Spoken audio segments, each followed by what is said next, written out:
All right, just getting some of my screen set up here real quick as we going live. Well, I am live, but as I'm going live, just to talk about narcissism some. Just trying to get some of this set up real quick here. But how y'all doing tonight? How's everybody?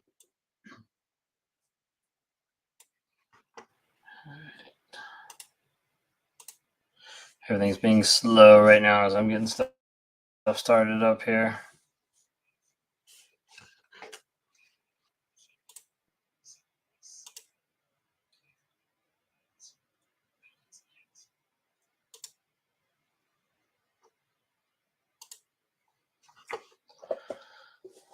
There you go. Anyways, hello. It's been a good day. So I got back. We got back Tuesday from vacation, so now we're back full time and into raw motivations. And so it's been going really well. Excited to be doing this now full time and then having this be my main job instead of working elsewhere. But super excited about that. Right now my computer does not want to load. Thank you so much. I'm glad the videos do help. That's the goal and desire, and I'm glad that they do help. So been able to interact with a lot of people recently. Being able to see some of that growth and change has been really cool, really awesome to see. All right.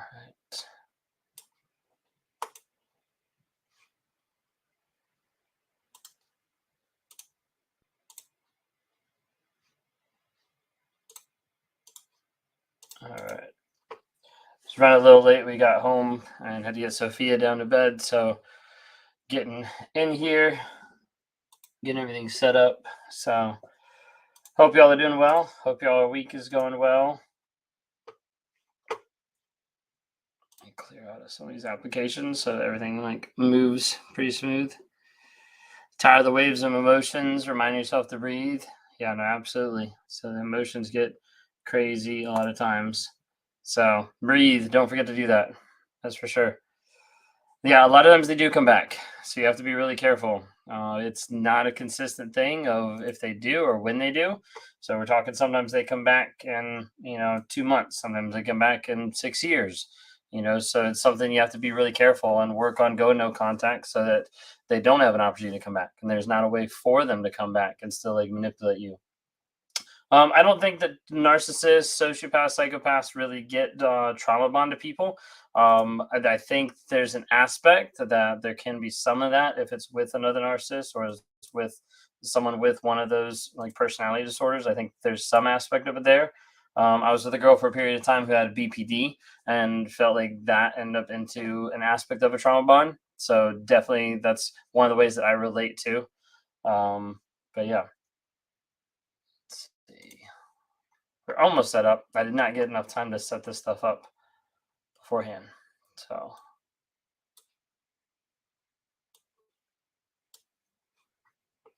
there's my comments.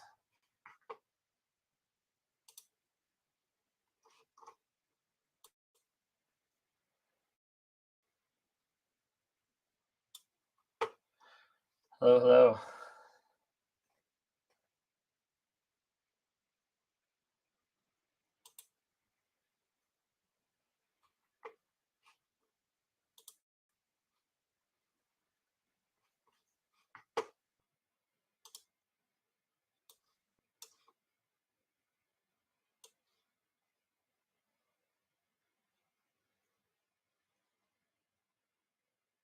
One thing is like messed up and it's like not showing the comments. So sorry, I'm about there. It's like taking forever to get everything set up today for some reason. So my computer did not want to work with me today.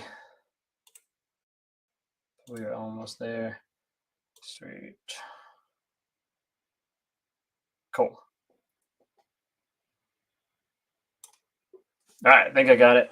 Thank you so much for the likes or for the shares. So definitely trying to get on this platform to try to build awareness, help people understand what narcissism is, how destructive it is, and as we communicate about it, like trying to help people understand like what it is, how it affects lives, how it destroys lives, and how to work through that. And that's what I do on a day-to-day basis when I work with people on a one-on-one in coaching situations and different aspects where I try to work on different people to help them get free of that trauma bond, break free of the toxicity of detoxing from a narcissist, from an addictive person, and getting that healing, growth, and change. So that's what we're on here.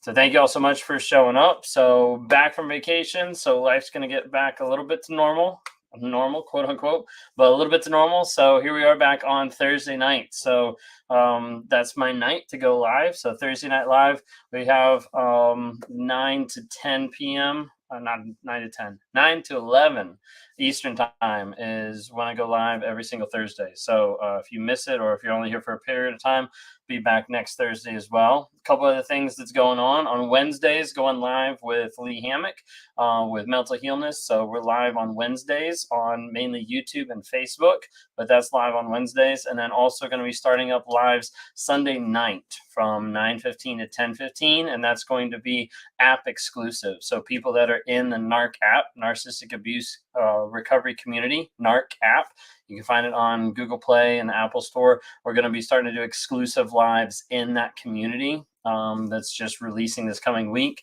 and then also monthly Zoom calls as well with people in that community. So super excited about that. Super excited. We got a lot of stuff going on. Where's my tan? You can't really see it because of the lights, but my tan is definitely, I'm darker than my wife. She hates it when we go on vacation because like I'll get tan really quick and she doesn't. So no, I do have a tan. It was like in Florida, it was like 95 and like 100. It was definitely warm. We left when it was like 85 degrees there and got home and it was like 55. So it was like 30-degree difference. So it's kind of crazy. But went down the rabbit hole, went south since the gas station. I believe he's BPD more than a narc. I can't believe that this kind. But yeah, no, I mean, there's a lot of different things with it. And a lot of people kind of shift a little bit back and forth between some of those aspects until you really know, until they're diagnosed. Like anything in that cluster B category oftentimes can be very, very toxic. Do narcissists leave you alone when you have enough narcissistic injury and keep boundaries? Sometimes narcissists get even more attached, get even more obsessed. It's not a concrete thing if you injure them and they don't come back. A lot of times I would say if you injure them, there is a higher possibility of them not coming back, but it's not all the time. So I can't say one way or the other because you never know. The biggest thing is you always want to plan on them coming back and plan that way. Okay.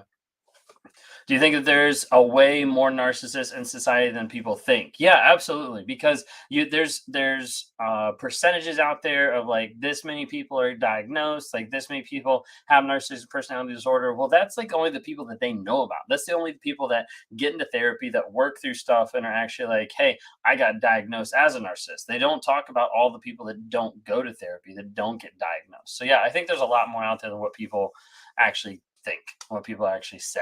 So yeah, 100%. What was one of the others I saw?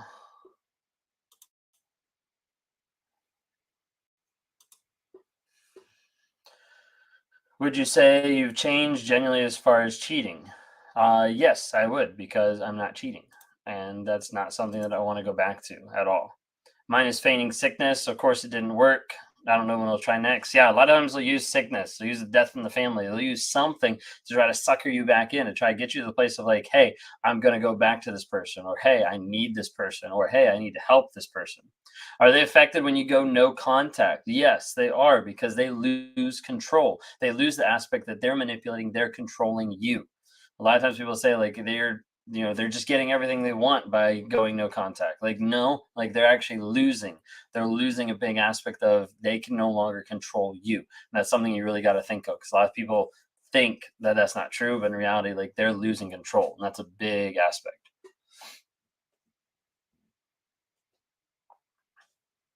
Is it a thing for a narc to say after you left they have a life-threatening cancer, etc.? Yeah, no, absolutely. There's times where, they come up with diseases, cancer, death in the family, whatever it might be, you know?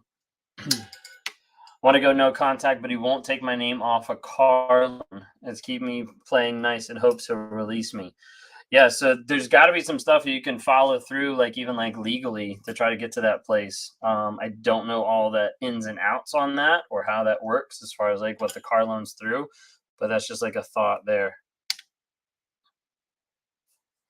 There we go. What if a narcissist sees their partner as a narcissist but don't see that in themselves? He's been doing his research. Yeah, so a lot of times when they do the research, when you tell them they're narcissist, they'll start looking it up and they'll start thinking like, "Hey, like I can flip this around," and they'll start telling you that you're the narcissist. So you have to be really careful about showing them or saying to them, "Hey, I think you're a narcissist," because they might turn around and put it back on you.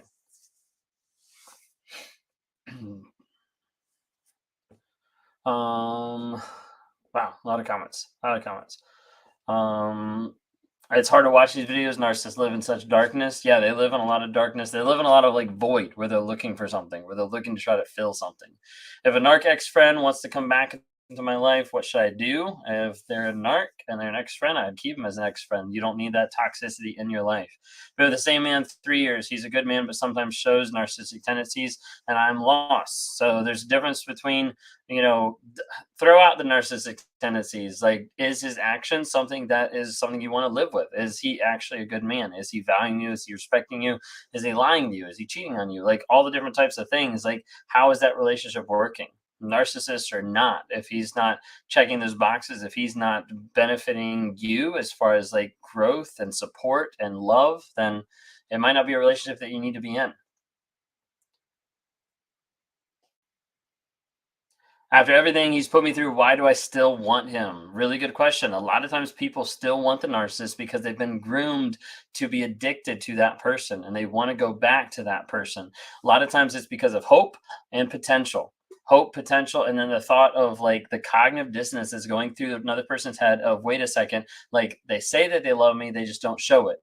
Maybe I can change something. Maybe I can help them. Maybe I can fix them. When in reality, you're telling yourself a story that's incorrect. You're telling yourself a story that's actually false. And that's why I work with people on a day to day basis to break free of the trauma bond. That's the idea of getting free of that. And that is through the truth, that is through the facts. A lot of people don't want to face those. But when you face the truth, when you face the facts, that's when you're able to start getting healing because you're able to rewire your mind and change the story that you're believing and that you're thinking. So that's something you have to really consider. How are they affected by no contact? Are they mad, sad, or what do they feel? So a lot of times it's mad because it's the idea of like betrayal. Like you betrayed me by going no contact. Like how dare you go no contact with me because you're mine. You're my object. You're my person. You're my property. And so the fact that you like shut me out and went no contact oftentimes is a win for the non-narcissistic person because of the fact that they're limiting that control that the narcissist has over them. A lot of times people grow and heal the best and the fastest and the easiest once they've broken that contact with the narcissist and they start changing the story that they're believing. My ex is with a woman who cheated on me with. She's married, but she hasn't left her husband. Why? Um, Good question. Maybe she's a narcissist. I don't really know. That's a really good question. Why does the narc say that him and the new supply don't argue or fight? One, that's triangulation. So he's trying to say, like, hey, this is so much better than what you gave me. So if you want me in your life, you need to up how good you are to me. Triangulation. It's another form of manipulation. And like, what was the question again? Why does the narc say that him and the new supply don't argue or fight? Like, you need to go no contact. You need to get him out of your life and just move on. In the aspect of like, you can't have him and the new supply still in your life, still in communication, because they're going to manipulate and use that person against you every single time. He admitted to unblocking and talking to other women behind my back and said he couldn't stop doing it. He can stop doing it. It's just a choice. What his choice is that he doesn't care about you and he's not willing to change his behavior for himself or for you to make there be any difference in the relationship. Do you think that knowing this personal personality type is better than blissful ignorance? I would say yes, because even though it's a struggle, even though it's a pain, even though it's frustrating sometimes, there's the aspect that I can actually work on it now. I actually know what's going on. I actually know the battle that I'm fighting, and I can fight it every day versus just being led by my own actions, by my own shit into more shit. So, yes, I would definitely say that. Um, Let's see where we are. Oh, thank you guys so much for some of the thanks. Yeah. It's really great to be able to be on here sometimes with Lee and us to be able to interact, just trying to knock out some questions for y'all. Thanks so much. Um, here we go. Do you have any insight on the perspective that they have on their children? So, from an unaware narcissist state, or from a narcissist that doesn't care, that doesn't show change, anything like that in the relationship, kids are just another object. Kids are just another option to look better, to increase their supply, to increase like how they look, to increase like, hey, maybe I can appear as a good dad or a loving mom, or the PTA person, like whatever it might be. So kids are just a stepping stone to make their image look better. You have to remember, it's all about manipulation, it's all about control, and it's all about the mask. So if they can use their kids to help them continue that mask, continue that image, they will. Until the kids don't really help that anymore, then it doesn't really matter, because they're not in it for the kids, they're not in it for that relationship with them.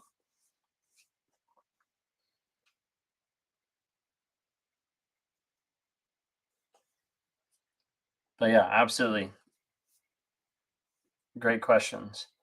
What does a narcissist maybe feel when they feel rejected, or you say you don't want to find me in the things you do? I don't understand that question. I'm sorry. You might have to rephrase it for me. Myself and the kids are no contact. Have a wedding coming up he may be at. How do we keep no contact?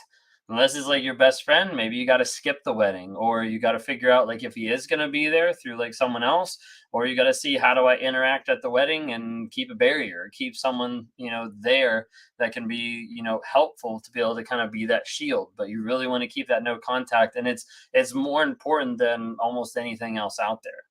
I broke off with mine. He thinks he can have contact with my kids. They're not his. Yeah, he has no legal right. You can cut him off hardcore. It doesn't matter. Can narcissists have spiritual experiences? I don't think that a true narcissist, can have a connection with God in their unrepentant and unhealed state.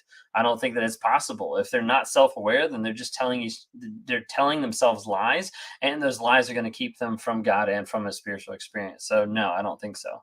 Yeah, my ex only wants full custody because it would hurt me. Yeah, a lot of times exes only try to get custody, like full custody, so that it hurts the other person. It's not because they love the kids so much. It's not because they're going to be invested as a parent. It's not because they're going to be so loving or developing, their kids or anything like that. It's just so they can stick it to you.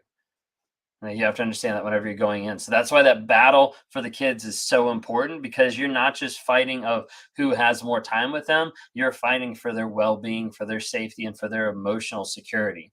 That's why it's so important. You said that the narrative need to be controlled. I assume when reality conflicts with this fantasy, interpretation of a personal narrative, dissociation is important in dealing with stress. I'm not sure what the question is or what you're trying to say. I'm sorry. Maybe the narrative needs to be changed from like the survivor side. Like you need to change like what you're actually thinking, what you're actually believing. Because a lot of times you're believing lies that the narcissist put on you. You're believing like how you're raised, the religion that you're in, and you're believing a lot of different things versus what's actually true and what the facts actually say in front of the situation. So it's something to be really careful. Is it a deal breaker, a boundary, or it's a deal breaker, a boundary, or is it when you cut the relationship off? Again, I'm not sure what that question is. So, like a boundary is something that you set for yourself of how much you're going to take before there's consequences. So, like, you really have to be careful with that. A boundary without consequences is just a speed bump for a narcissist, and they're going to keep rolling over you every single time, because if you don't follow through saying, this is my boundary, and this is what's going to happen if you cross it, and you don't follow through, they know, hey, that boundary really doesn't matter. I can do it anytime I want. Why do narcissists have so much trouble being honest? Narcissists have trouble being honest because honesty means they have to be vulnerable, which produces a ton of shame of their actions, of what they've done. Means they have to be accountable, and means they have to be responsible. All those things link back to the aspect of shame, link back to the idea of being honest about who they are, that they're incapable of admitting until they get to the place of saying like, hey, I'm no longer going to lie. I'm going to work on being honest because I know it can actually help me grow, it can help me change. Most narcissists don't want to admit that they have lies, don't want to admit that they struggle with being honest, because they don't want to admit there's anything wrong with them. So they'll keep fighting it every single time. That's exactly what happened to my ex. He claimed to be a psychopath, though. Okay. They feel controlled. Stay no contact. Yeah, absolutely. So those are very good questions. No contact feels very cruel, especially when you're not sure if they actually are narcissists. All right, then get rid of the label. Throw away the label. Who cares if they're narcissists? Are they loving? Are they respectful? Are they honoring? Are they helping support and honor you and your kids? If they're not, leave. Like if you don't have someone that's in your life that's benefiting and helping you grow, helping you exceed as a person, helping show love, respect, like how is that person demonstrating love to you? If they're not demonstrating love, if they're not showing that they want to change, if they're not showing growth, then who cares if they're narcissists or not? Abuse is abuse. If it's someone that's hurting you, it's not being helpful for your growth, for your relationship with them, for your kids, leave. It's not cruel to protect yourself. It's not cruel to protect your kids. Anytime. Never is. New supply over social media talks me to every day. Did you feed the dogs? Yes, I fed the dogs. New supply talks social media every day. You need to be blocking the new supply. If the new supply is interacting with you or talking to you, you need to block them. Do unaware narcissists feel rock bottom? I did a YouTube video on this. I don't think that a lot of narcissists have a rock bottom. I think that they have a shift, or for those of you who watch Friends, they have a pivot. You know, they have a moment where they change like what the situation looks like, and there's then saying like, "Hey, this is not rock bottom. Now I'm the victim." And it'll just keep going like that. That cycle keep happening time and time again because they'd rather be the victim than they would admit what they've actually done. He hasn't blocked my access to his Netflix. Good. Jack that all up. Can narcissists be generational? Can parents help raise a narcissist? Absolutely. I'm not in the ballpark that says like narcissists are born, like they come out of the womb like being a narcissist. Like they get that way through trauma, through that nurturing. A lot of times it's from a narcissistic parent or an abusive parent. A lot of times that's how it comes about, and that's why a lot of times it becomes generational because you have a narcissist that's interacting like growing another narcissist kind of a thing. But yeah. So a lot of times the court system is not keen to these type of people when they go to court. So a lot of times you have to search sometimes for lawyers or people that can help with that. Sometimes there's more people learning about it, but it's not like widely known out there. What happens when you ask the narcissist for a divorce after they discard you? A lot of times it's a long drawn out process because they don't want to look like the bad guy. They don't want to actually pull the trigger. They want you to pull the trigger so that they can look like the good guy, so they can feel better about themselves. But a lot of times they'll like drag it out.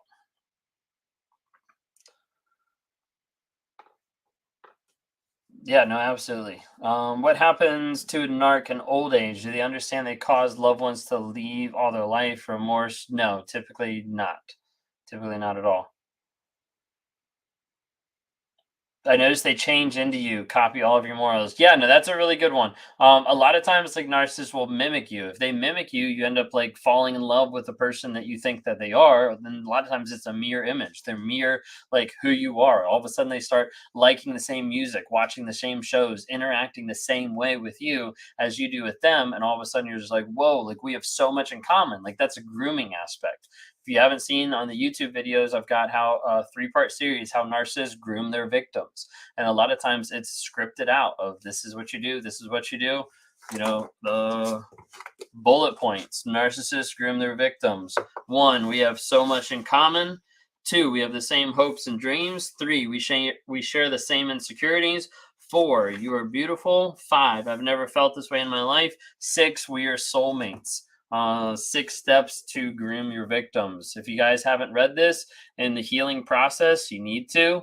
Make sure y'all can see it. Psychopath Free. Look it up. I got it on Amazon. It's like super easy to grab on Amazon. Super good book. I think it's essential for a lot of people in that growth and in that healing process. Psychopath Free. It's the name of the book. If you haven't looked it up, look it up. It's a really good book. Why would a narcissist talk to me every day, lie about talking to a new supply? That way they can keep the new supply. They can keep you on the hook and keep the new supply on the hook. They can tap both people at the same time. It's just triangulation. It's just trying to get whatever they can from both people. Would an ex-narc leave you on On the phone plan after discard and blocking on social media, keep the door open. Yes, absolutely. That's why you want to block, go no contact, get yourself off, get yourself on a new phone plan, whatever you need to do to go all the way no contact. If they happen to crash their car into a tree, they'll blame the tree. No, that's very true. So, like, true story, talking to somebody on a one-on-one, there was interaction. I don't know if she's on here, but there was an interaction where she came home and the truck was in the fence, like not pulled up to the fence. The truck was like in the fence. And when she's asking him, she's like, "How did the truck get in the fence?" And he was like, "I don't know." And he was like, "No, like no one else is here. Like, how did the truck get into the fence?" And he was like, "I think he was like, the turkeys did it." She's like, "What? Like, the turkeys didn't drive the car. Like, how did it get in the fence?" Never got a clear answer. But the end of the story was that the turkeys got the truck into the fence somehow. So, like, yeah, they'll blame anything else except for admitting like the honesty of what's actually going on in their life every single time. So, it's that amazing book, Started My Healing Journey. Awesome. That's good to hear. It's a really good book. Now, from what unfortunately I'm hearing, he is cheating on her and getting tired of her after 5 months. Yeah, a lot of times that happens time and time again because it's a cycle and they don't change the cycle. They don't break out of it because they're unwilling to be vulnerable and honest, get into therapy, start doing the hard work to get to the place of living in that paradox, that parallel of like, am I the man? Am I the monster? You know, and living with that and starting to figure out like, hey, who am I actually? What is actually going on? Is it true they save numbers and photos of their exes? A lot of them do. Yes. Um, why is it they can bring something up you did, but you're never allowed to do the same? Yeah, they're very hypocritical. So it's the idea of like, I have a different standard than what you have because you are mine. You are my property. I control you. Don't you dare go out and do the things that I'm doing. They have a completely flipped idea. And that's because their morals are different. Their thought process is different. Their mindset's different because they view themselves as being superior. Their ego is larger. They view themselves as being the king of their entire universe. They're king of their life, the God of the universe. So as a result, how dare you do something against them, but they have free reign to do whatever they want. Good questions. Good questions. If you guys haven't had a chance, we've got a lot of stuff rolling out on the Narc app. So NARC, you can find it in Apple, Google Play, or you can even do like the web version as well. But the Narc app has been out for a couple months now. We've got a new course that's getting ready to drop on the 16th. That's called Boundaries, and it's how to establish boundaries. It's a whole course on boundaries. It's an amazing course put together by Bree. If you don't follow her, her title is Abuse is Abuse. But there's an amazing course coming out on Monday. On Sunday is going to be our first live, like with everybody in the app.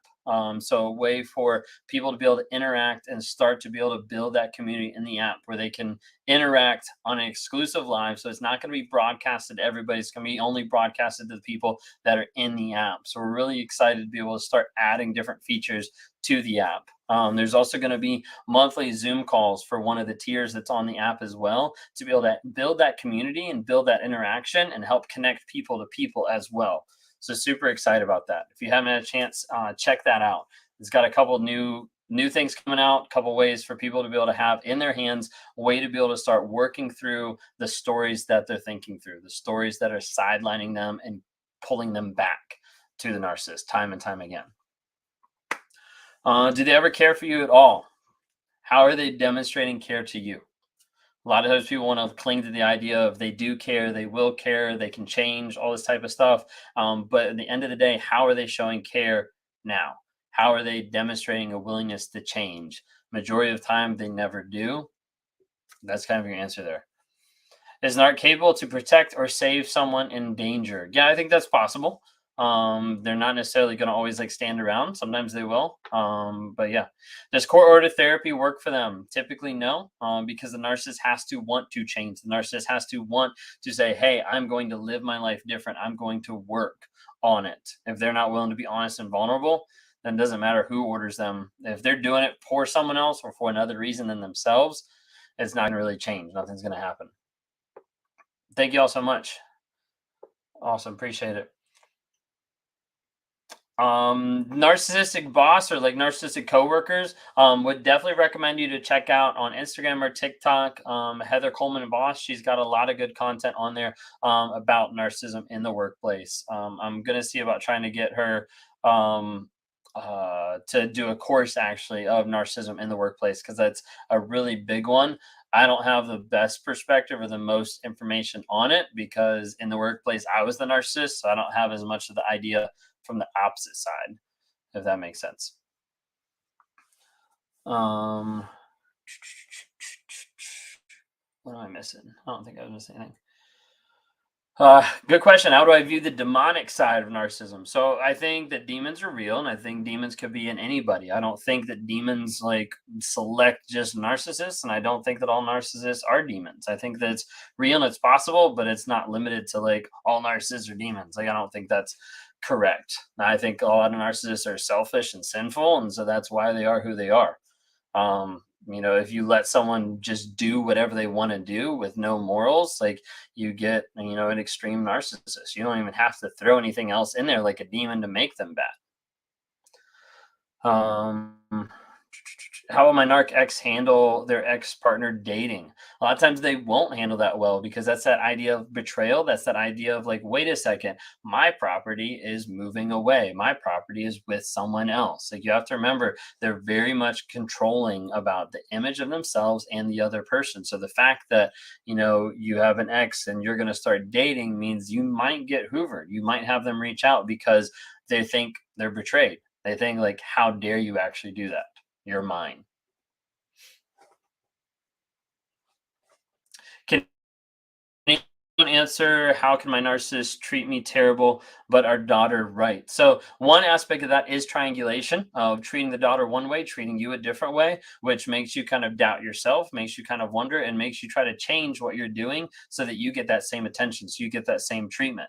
The other aspect is, what is she doing for him? Whether that's the image, whether that's control, or whether that's just how they appear to the public, how they appear, in the relationship of being a great father, a great dad, but then no one sees the actual manipulation.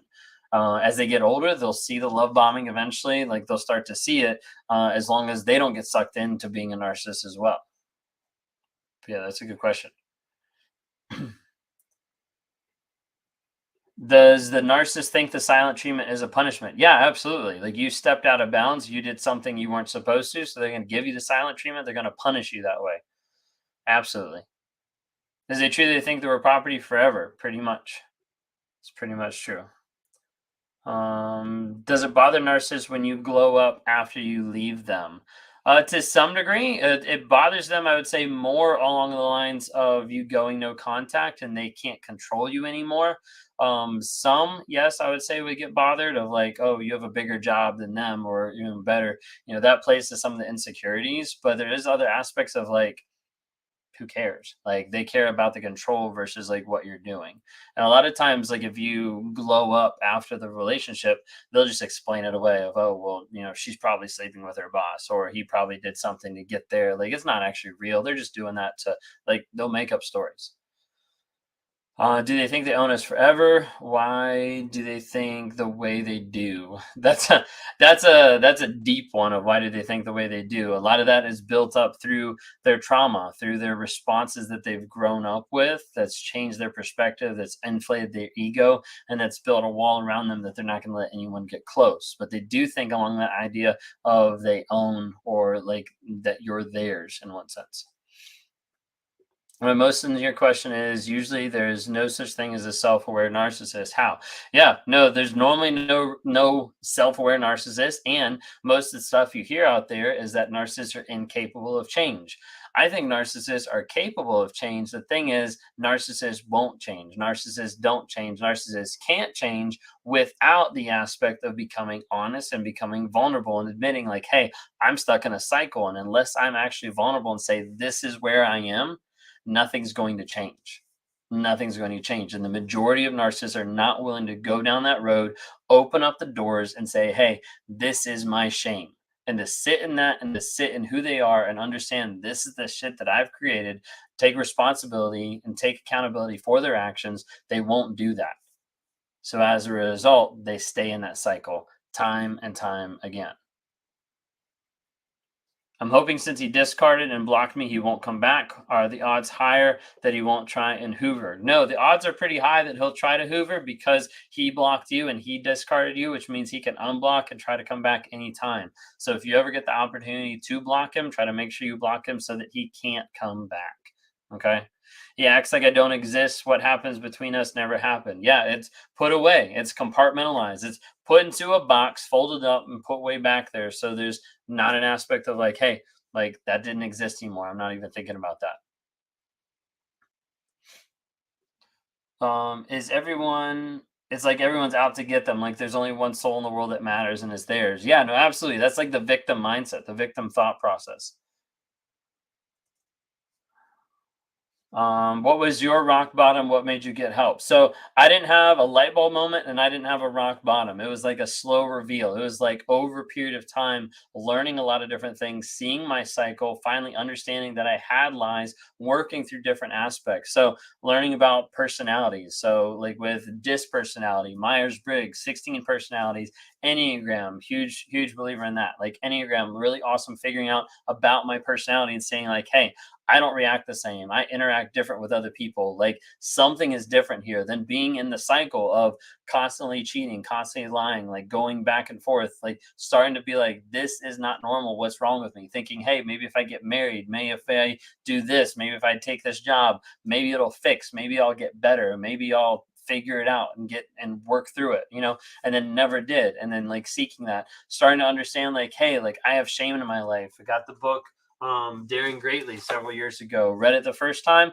never even saw or heard the aspect of narcissism. It never connect. When I read it like the third or fourth time, I was like, wait a second, it talks about narcissism here. Never saw that the first time. Daring Greatly, though, opened me up to the idea of vulnerability and shame. So I started learning about that early on, read through emotional intelligence, started to realize like, hey, like there's aspects of me that I don't have that emotional intelligence. I had people in my life that end up coming alongside that like helped me understand, help reparent me in different ways with my emotions. There's like several other things. One of the biggest things was going through a group called Wake Up Warrior and learning about the lies that I have, because I didn't want to admit that I had lies. I knew I was lying to other people, but I didn't want to admit that I had lies in myself, that I had lies in my life. And so a lot of times I was just hiding stuff and like pushing it down.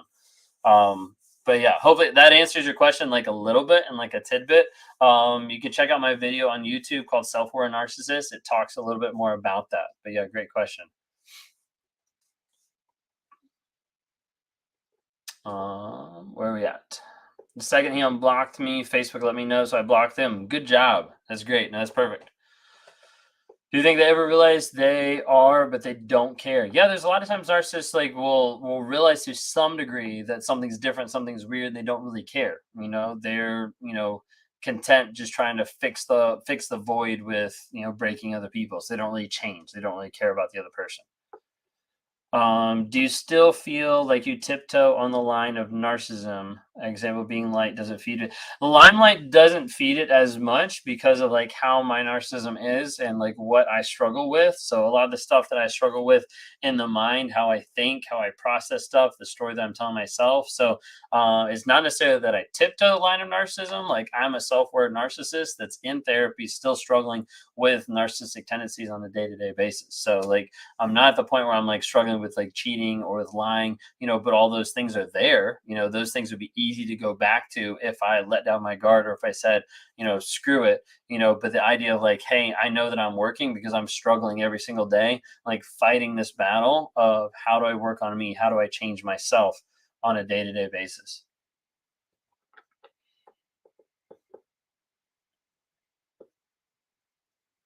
Mine has been in therapy for 10 years. Is it possible the therapist is not aware of NPD and he's able to hide it from the therapist that long? Yes, absolutely. Either the therapist not aware or he's manipulating the therapist. If he's NPD, if he has his narcissistic traits, if he's abusive, like whatever title you want to give to it, and they're in therapy but nothing's changing, then it's still manipulation. A lot of times, oh, okay. So what about narcissism and ADHD? A lot of times people get narcissism and ADHD confused, because sometimes there's aspects of like future faking with ADHD where the person wants to do something and then they don't do it, and someone's like, "Oh, that's narcissistic because that's future faking." When in reality, like they wanted to do it, they just forgot because of ADHD. That's kind of like the crossover sometimes when people get like narcissism and like ADHD confused. ADHD isn't bringing about abusive behaviors. And I think some therapists like get that wrong, where they'll tell people that they have ADHD when in reality, like the abusive behaviors should actually show a little bit more of like narcissistic tendencies than them just forgetting. Been dealing with narcissists for 12 years now, but didn't find out about that he had this till a year ago. Yeah, no, I mean, it can be really confusing. And so like when you get on these platforms, when you start interacting with people, you're just like, wow, like I'm not crazy. I'm not alone. Like other people have been through this. Like this is actually a thing. Where before, like people like had no clue. They're just going through life like not understanding, like, hey, this is something that's real and destructive. They project all the time, especially if you attempt to talk to them and how they hurt you. Yeah, they'll project like what they're feeling, what they're thinking, like on you. Absolutely. Why would a narcissist not Hoover? Because they don't care, because they're with a new supply, or because they're going to do a reverse Hoover and they're waiting on you to come back. You never know. Do they have a pattern of how long they date someone? No, it can be short, it can be long. It really just depends on the image and how they're wired. Narcissist, sociopath, and a psychopath are going to date people different lengths of time, I think. If a narc is able to protect someone in danger, does that come from a place of love?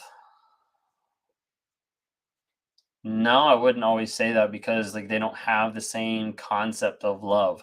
So a lot of times people get this confused. They think like, oh, because I'm a good person, the other person should love me. Like a narcissist isn't sitting on that same thought plane as you when you think of it that way. My husband uses ADHD as an excuse to childhood. Exactly. Now that's perfect, because a lot of times people will use that as an excuse. They'll get misdiagnosed. Someone will say like, "Oh, they just have ADHD," and it completely like gives them like a get out of jail free card of like, "What is my ADHD?" Well, no, that doesn't make you abusive. That doesn't make you a liar. That doesn't make you a cheater. Like, there's a lot of other things that go into it. So you have to be careful with that.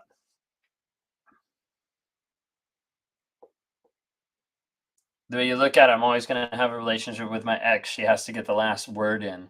So unless there's something that you have to communicate, like currently having kids and not being able to set up a third party to be able to do with it, you don't have to be in contact with your last relationship. Like that's not something. That's not a thing that you have to be in contact with a person. Have you ever had an ex you never hoovered? Great question. Yes. You and Lee literally answered every question I couldn't get answered that was tearing me apart. That's awesome. I'm glad to hear that. If he's waiting on a reverse hoover from me, it'll never happen. Perfect. Make sure he's blocked. You're completely no contact. So if he ever tries to hoover you, he can't do anything. He'll never come back. Are they happy? No, narcissists are typically never happy because they're trying to fill a void and they're looking at it completely the wrong way. Can a man who does charity work be a narcissist? Yes, absolutely. You can have narcissists that are, charity workers that are, I'm like blanking, that are like pastors that run charities, like whatever it is. Like you can have a narcissist in any aspect. Believe I'm trauma bonded. Plus, we have 4 girls, and it's rubbing off on my 11-year-old.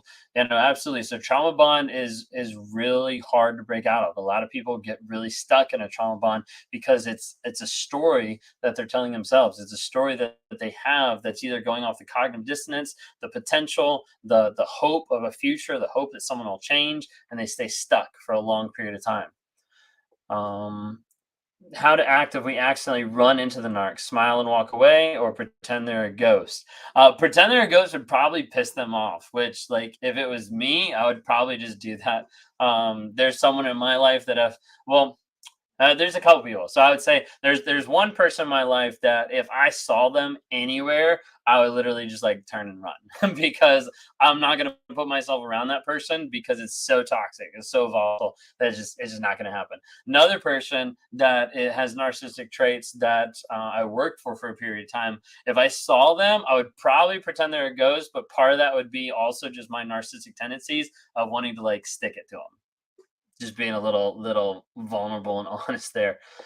Um, Can a narcissist recognize other narcissists? I would say like unaware can. Sometimes they'll either attract them or sometimes it'll repel them. Once you start learning a lot about it, like I feel a lot of times like I'll see a person, I'll be like, this person's slimy. Like this person has got something going on. But yeah, no, that's why a lot of times when I'm working with people on one-on-ones, like if I'm going to be meeting with, the husband, the wife, or like either partner or something like that, a lot of times I like to see them both on screen at the same time, because typically like if there's any discrepancies or confusion about it, you like see really quickly, like, wait a second, like this person's the narcissist because of how they're interacting in the moment. That like live interaction is really cool to see sometimes. When you block the narc, should you give them the respect of telling them you do before doing so? Absolutely not. If you've already given them boundaries, if you've already told them like anything about like, hey, you need to be more loving, hey, you need to not cheat, like, hey, you need to actually be nice and not yell at me, like, no, they've had their chance. Block and move on. I don't say block and move on just being like, oh, it's that easy. Blocking is really hard. Getting out of a trauma bond is really hard. And oftentimes you need someone to come alongside and like help you through it, because otherwise you'll get sucked back in on that addiction you have with that person.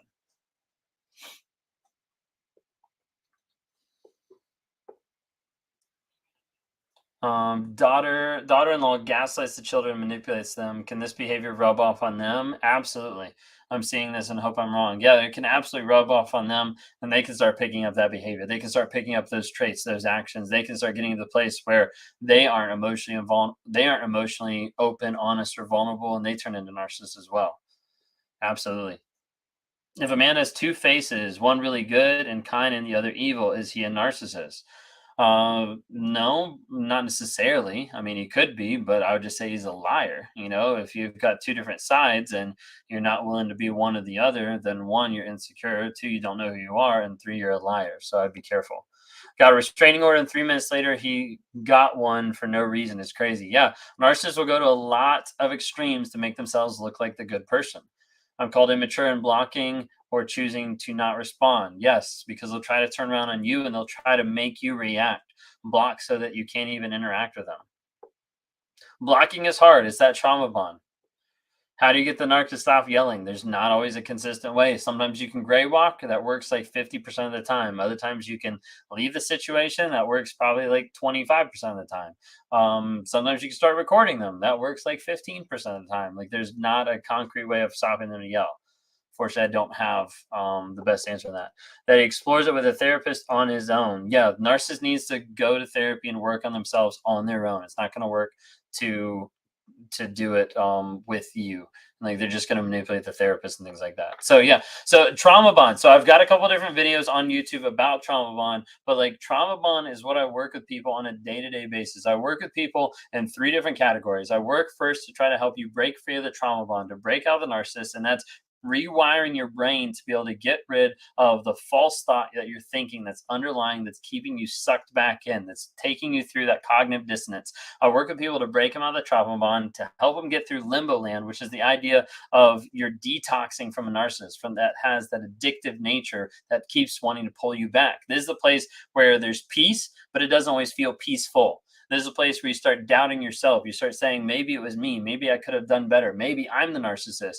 And those thoughts keep going through your head sometimes, that it slides you right back into the trauma bond. So I work with people to break the trauma bond, to get through limbo land, that middle section of detox, and then get to clarity of how do we develop new habits, new focus, that we can continue your growth and continue your healing and change and keep you moving forward, so that one, you set boundaries and you don't go back to this person, and two, so that you grow so much that you look back and the person you were originally no longer exists.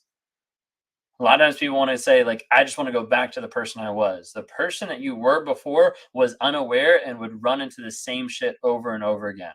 And that's not me saying anything bad about you. I'm just saying, like, hey, where you are now is a place of learning, is a place of revelation. As you're starting to learn and grow, now you're going to be able to learn, heal, and change to be someone new, to be someone else that's growing and better than what you were before. Now, is there going to be maybe innocence gone? Yes. But that growth is so important. Your healing is so important as you continue to grow and you continue to change. If y'all are interested, there's a couple things I'd recommend. One is the Narc app. So on Google and on Apple, we've got some exclusive lives coming out. There's discounts on one-on-ones. Also, I do have one-on-ones and coaching packages. You can go to rawmotivations.com. You can click the link on any of the bios.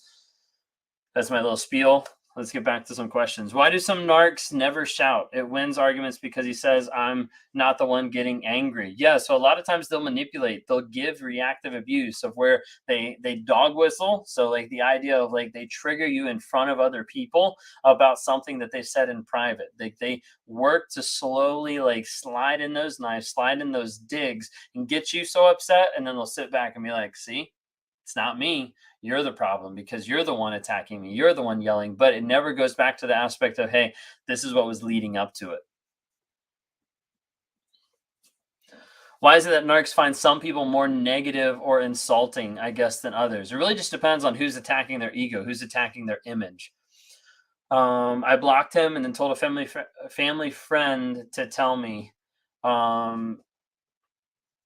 He told a family friend to tell me that he unalived himself. A big lie. So cruel. Yeah, a lot of times they'll do anything they can to get back at you, to make you feel bad for them. How to handle being constantly blamed for the consequences of the narc's choices.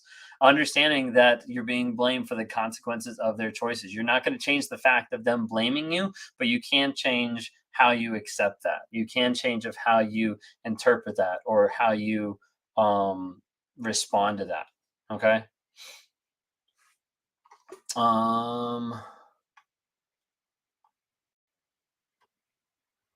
Sorry, I'm missing some comments in different places. I'm trying to keep up with them best I can. I BPD. I feel guilty for my reactive behavior, even though I know he used my BPD against me. Yeah, no, I mean, reactive behavior, you have to understand, like, it comes from a place of manipulation. The other person is going to manipulate to get a response, to get a reaction. Can we help someone become self-aware? No, not really. You can address the behaviors, you can address the actions, but don't tell them they're a narcissist. Don't walk them through that whole process because typically when that happens, they get more educated and they use it back on you. They have to want to change themselves. Like you can't change another person. That's a big aspect of it. My ex agreed to thinking he's a narcissist and we ended so he wouldn't hurt me anymore. Interesting. Be interested to know like what he's doing now to actually work on himself, if he is. If their mouths are open, they're lying, and thus they take accountability. Yeah, absolutely. So no, there's nothing you can send or message your ex. Okay, think of it this way: like, a couple people are asking, like, how can I get them to understand? How can I get them to know? How can I get them? Okay, like think of it this way: when you were with your narcissist, when you're with your toxic person, how many times did your opinion get validated? How many times did your emotions get validated? How many times did you win the argument? And how many times did you tell them something that they actually were like, "Oh yeah, you're right." If that didn't happen in the relationship, what makes you think that you can get them self-aware now or you can get them self-aware after you've already like parted? It's not going to happen. Okay? And so that's what you have to be able to think through. Like if it didn't happen before, if there wasn't a way for you to get through them before, you're not going to get through them at the very end because they're going to switch it around. They're going to become the victim. They're going to say you're the narcissist. They're going to turn it back on you, whatever they have to do so that they don't have to feel the shame, the vulnerability, the honesty, the accountability, the responsibility of their actions.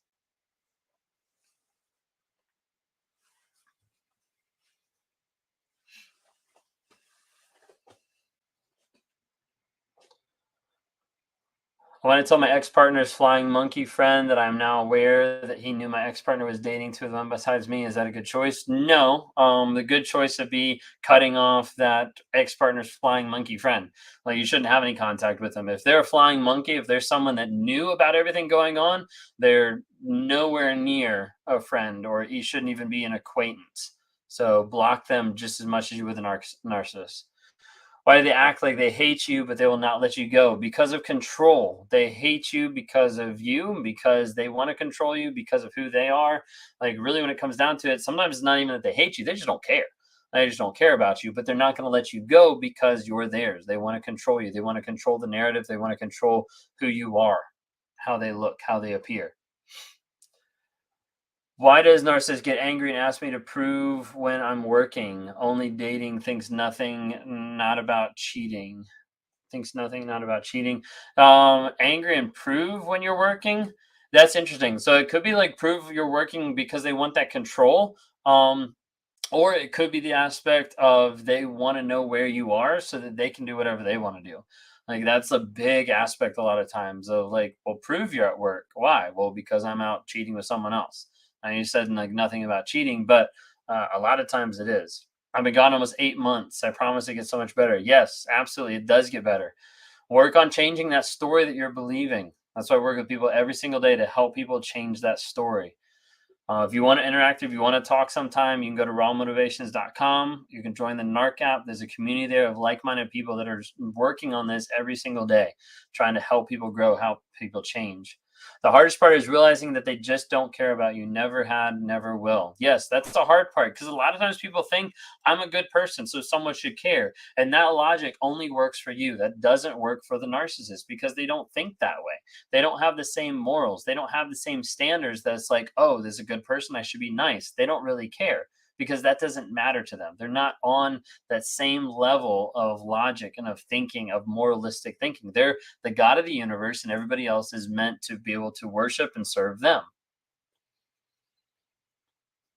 After the love bomb, he said he couldn't be with someone who had kids. He wants to be first in all. Yeah, absolutely. Sometimes you see that when you get pregnant. Sometimes you see that when kids come, as they start realizing, hey, I'm not the number one in the relationship. I can't control it 100% because there's another person in the relationship.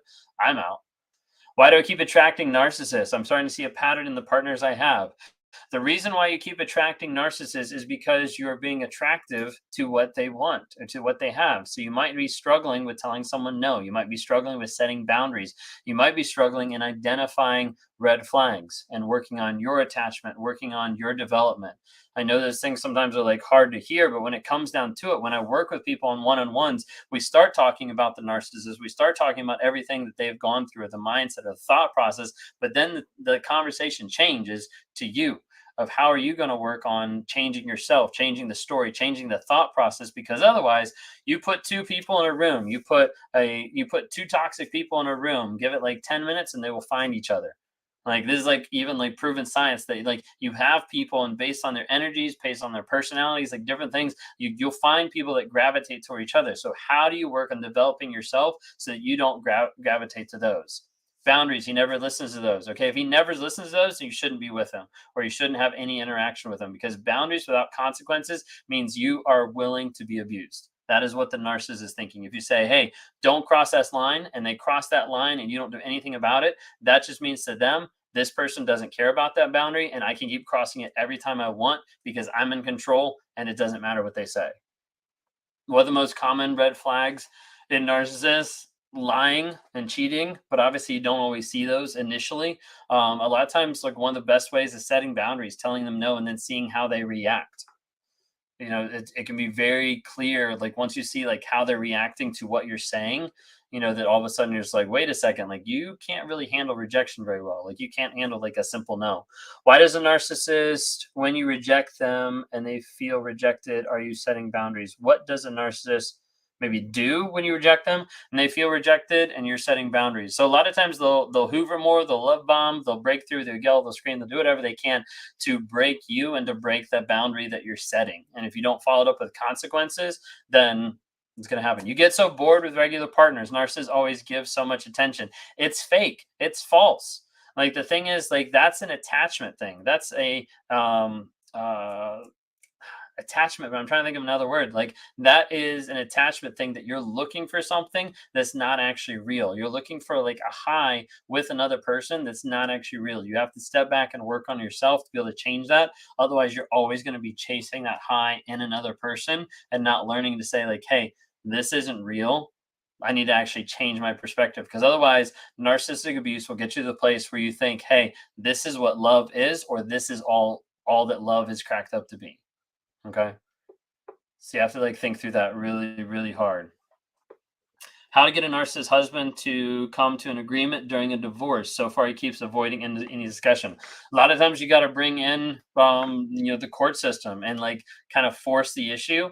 Other times, there's been some success in figuring out, in almost like a manipulative way, but in figuring out like how can I make this seem like a win for him.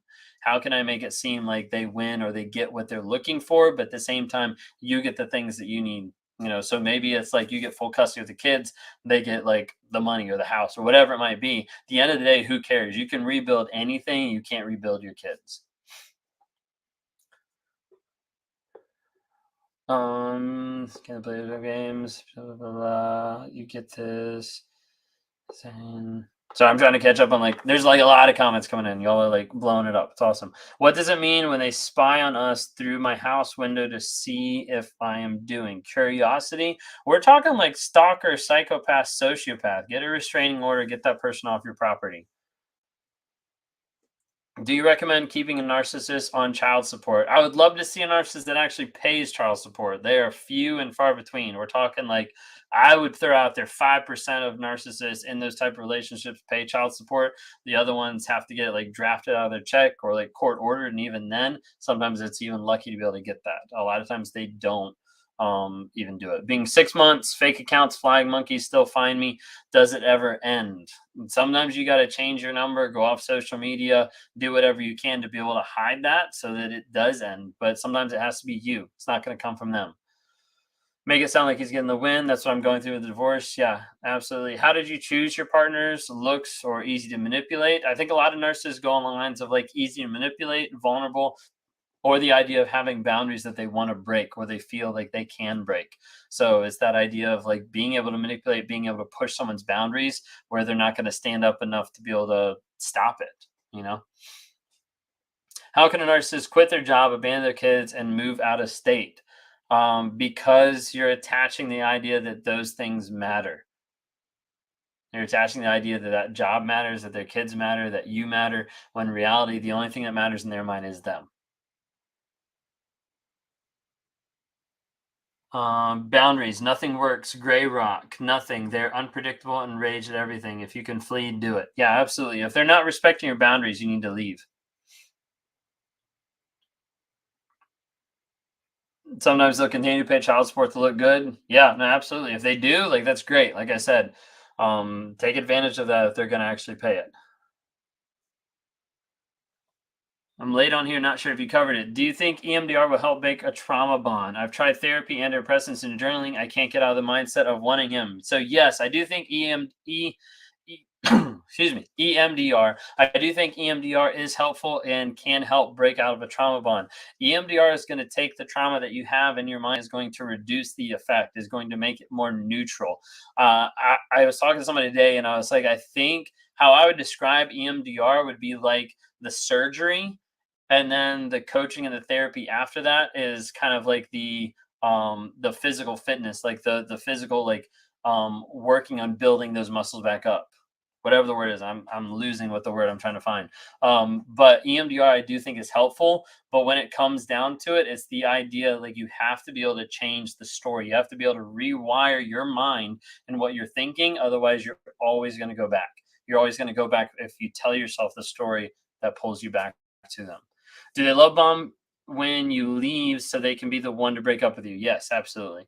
He recorded me and gaslit me and called me the abuser. A lot of times they'll do that just feel they can record reactive abuse. They can show everybody else like, hey, I'm not crazy. She's the crazy one. He's the crazy one. They'll turn it back around on you.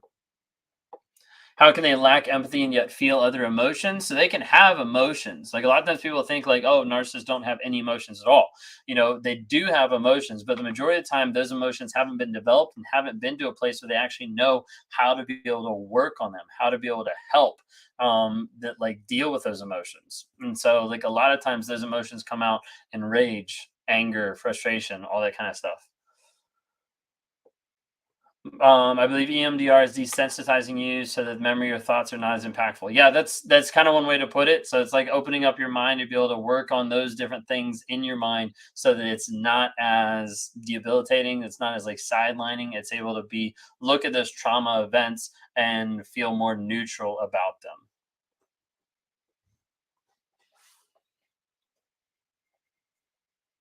Does sex mean anything to a narcissist? It's just another drug. A lot of times it's an addiction, but it's just, it doesn't really mean anything because nothing changes from it, you know, just of what they get, of the high of how they feel or whatever. I've changed my number and block when they try to communicate with fake accounts. Thank you for the advice. Yeah, absolutely. If you're still getting a lot of if you're getting a lot of calls on the number, there's a couple like blocking apps and stuff like that. Well, I mean, for anybody, like there's a couple like blocking apps. So first off, I don't have an Android, so I can't speak to that. If you have an iPhone, blocking on Android sucks, just by the way. So if you have an Android, no offense, but like you block and you still see the stuff, like that's not helpful.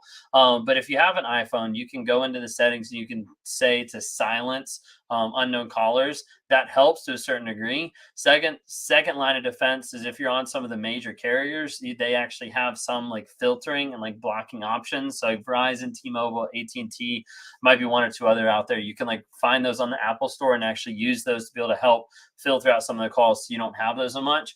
Then another one that I've heard that I've used a little bit, and I've also heard from a lot of people works really good, is RoboKiller. You can try out the trial, and then it is a paid thing. I think you can pay like yearly, but at the end of the day, like it doesn't really matter if it gives you that freedom and it gives you that peace of mind that, hey, this person can't contact me. Ultimately, if you can't get it fixed through any type of blocking stuff, change your number. Like unless your number is like strewn out there on like thousands of billboards and like business cards and stuff like that, just change your number. Like it's so worth it just to be able to change the number so that they don't have access and no one else has access except the people that you give that number. Can you talk about narcissists and long distance? Narcissists love long distance. It's the idea of having your cake and eat it too. You can be with someone, and you can have support like emotionally or like cheating like emotionally or whatever it might be. But yeah, narcissists like love the aspect of long distance. It helps them just continue to fulfill their fantasy of like being with multiple people. You've tried RoboKiller. How did it work for you? I've heard a lot of people that said it's worked really well. So if it didn't, hopefully there's a workaround or some stuff. But I've used it. It's blocked a lot of people really good. Narcissists are now networking with large groups of like-minded people trying to prey upon you. Yeah, so they ganging up. I totally get that. Can you go into the side effects of narcissistic supply deprivation? So, I mean, a lot of narcissists will find supply no matter what. Like, typically, think you got rid of one supply, you left them, and they've got someone else already lined up. But the idea of like them being deprived of supply can maybe make them like tailspin or make them change like sometimes, but we're talking about a rock bottom that a lot of times doesn't happen. It's just that pivot of, wait a second, I'm the victim. You just blocked them. Great job. Great job. Proud of you for just blocking them. Now the hard part is now that you just blocked them, it's going to feel worse. Don't mean to pop your bubble there. Anybody else that's like debating about blocking them. After you block them, it feels worse for a period of time. But after that, it feels better. You have to get through that moment because what you're going to go through is detox. And just like you have detox with drugs, with alcohol, all type of stuff, you're going to have mental, emotional, physical withdrawals because you're detoxing from a narcissist, from someone who built themselves to be your addiction. It gets harder, but trust me, it does get better. And we're breaking people free from those trauma bonds every single day, working with them to help them rewire their minds, to change the story that they're believing, and get to the place where they break free of that trauma bond. That's what I do with people in three different ways. I help them break out the trauma bond. I help get them through the detox phase of being at peace because they're not being actively abused, but it doesn't feel peaceful, and get them through that detox phase so they can get to clarity. We can establish boundaries. We can establish habits. We can set them up for success as they continue to move forward. That's my goal when I work with people on a day-to-day basis. My recent ex didn't have a new girl as supply, but always goes back to sports betting. Yeah, they can always have like addictions and stuff like that. Friends, addictions, things like that. That's going to be something that they accelerate or put above you. Should I go to a narcissist funeral after they smeared me to family and friends? From my narcissistic standpoint, my first thought is, why would you? But I understand there's like empathy and like thoughts behind that. But like, no, I wouldn't say to go to it at all. It's not going to be beneficial to, I don't see a benefit in it at all. Divorce doesn't mean anything to them. A lot of times it doesn't. Sometimes it means freedom for them so they can go and be with whoever. Other times they're still going to hoover. They're still going to try to come back a lot of times. I don't feel anything from a narcissist. It's gone. It's helped him moving out of state and him constantly disrespecting me. Yeah, absolutely. Because you have to get to the place where you acknowledge what's going on and you have to believe and understand the truth of the situation. And if you hold out on like hope or possibility of how it's going to get better, you'll stay way too long. You'll stay way too long. Will they ever regret losing an ex? Typically, no. They'll regret losing control, but not the ex. A lot of times people think like, oh, will they ever regret like the person they used to have or realize how good it was, how good the person was? Like, no, like you're on a different plane of thinking when you're thinking that, because you're thinking that the narcissist is going to think about that person of like, oh, that person was good, oh, that person was nice, or oh, that person was good, I should have acted different.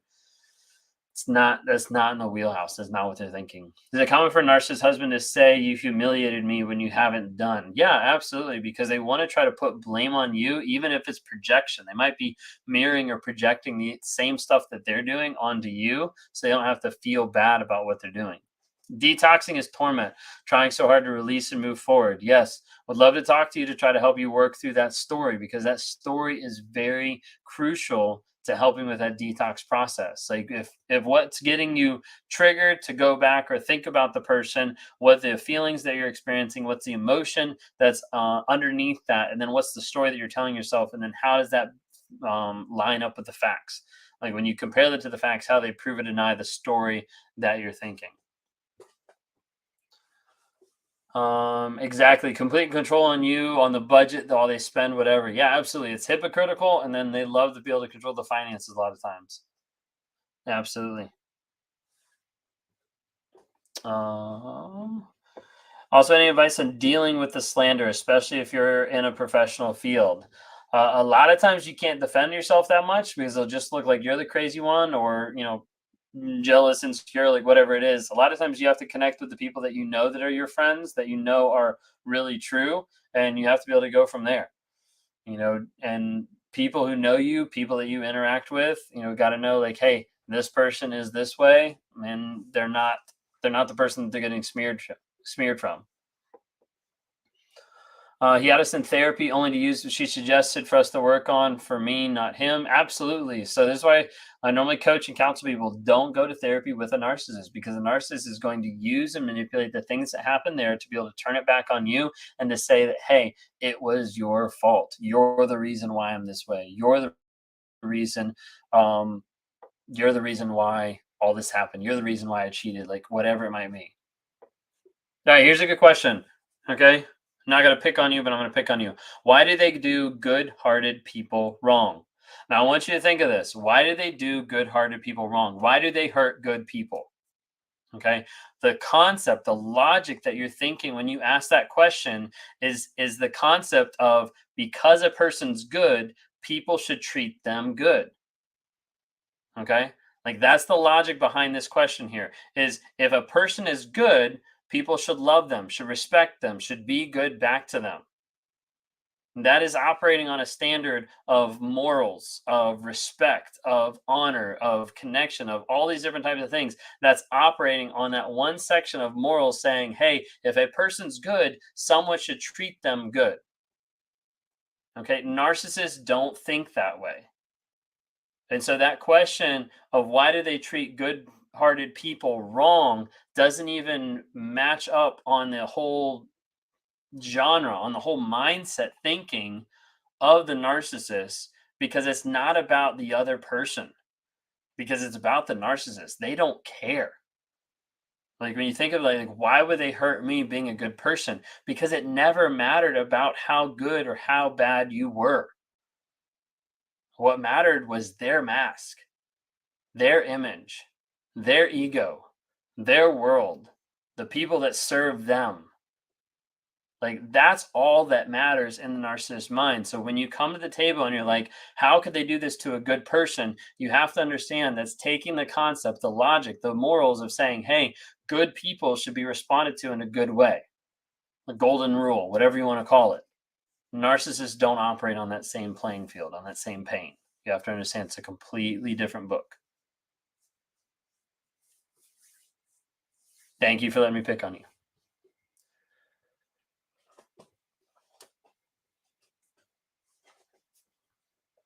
What if it's more about treating a person who admires and loves you well? Usually they destroy someone who's giving them a lot of love and attention. Yeah. A lot of times they'll destroy the people around them that is trying to help or is trying to be there for them because they don't want to admit who they are. They don't want to admit shame. They don't want to admit vulnerability. And ultimately they end up being a self-fulfilling prophecy and destroying the relationship there. There's an aspect sometimes that people, narcissists, if they would actually open up and be like, hey, I'm going to change, or hey, I'm going to accept the love that someone's trying, that there would be a different dynamic that would develop in the relationship. But the problem is them getting honest and them getting vulnerable and them having consistent change. If they are not exemplifying that, then leave.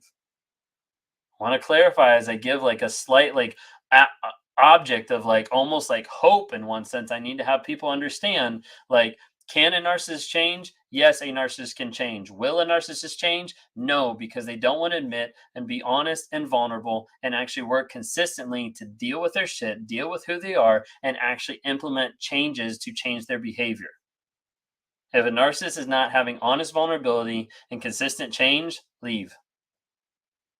They don't care about you. They haven't shown that care, and you need to protect yourself.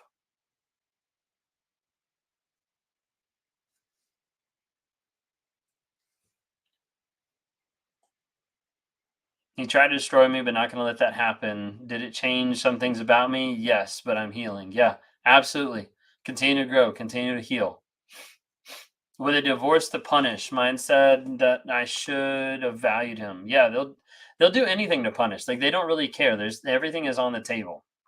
Mine would lack empathy when he'd get mad and then later come in and apologize to admit being the problem. A lot of times that's manipulation. So let me ask you, was the apology an apology? Okay, so was it I'm sorry I did this, will you forgive me? Or is it just I'm sorry that this happened, or I'm sorry that, X, Y, and Z. And then did that apology have changed behavior? Apology without changed behavior is just manipulation.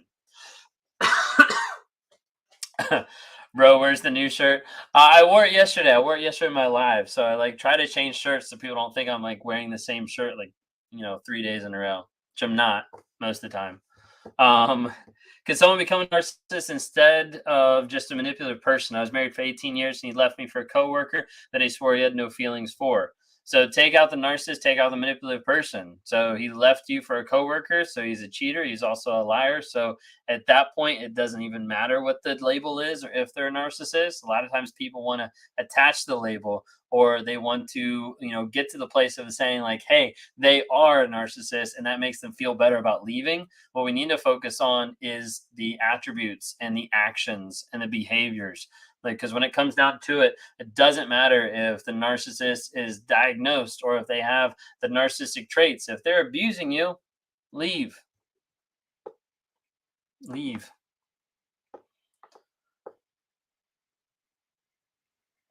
Jim Scott, glad I'm able to give you more info. I appreciate it, man. Narcissism is a survival strategy, but only works in a society is already built on trust. They constantly are setting the stage. It's hard to know I didn't mean anything.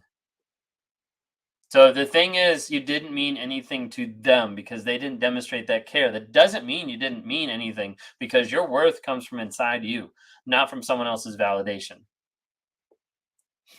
Why does their attention feel good and addictive? Because they're grooming you to feel addicted. It's just like they're giving you drugs. It's like that idea, as they're purposely doing that so that you get addicted. Now, I say purposely doing that. Do all of them realize the exact method or how they're doing it? No, but the methods are the same. The cycle is the same. Narc has recycled the X before me as a new supply.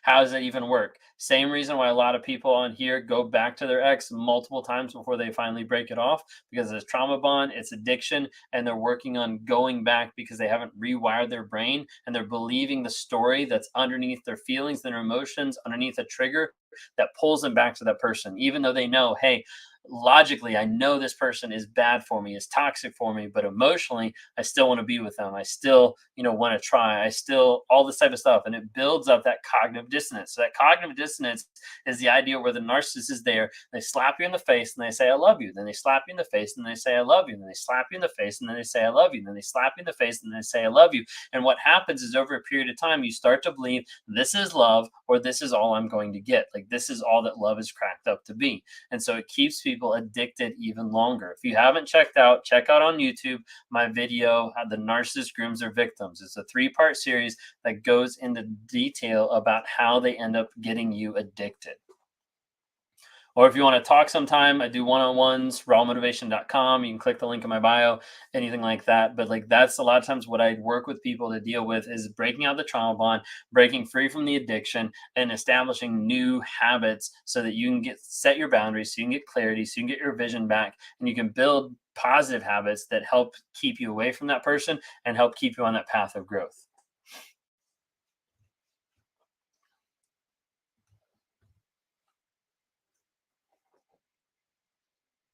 Y'all have had some really good questions.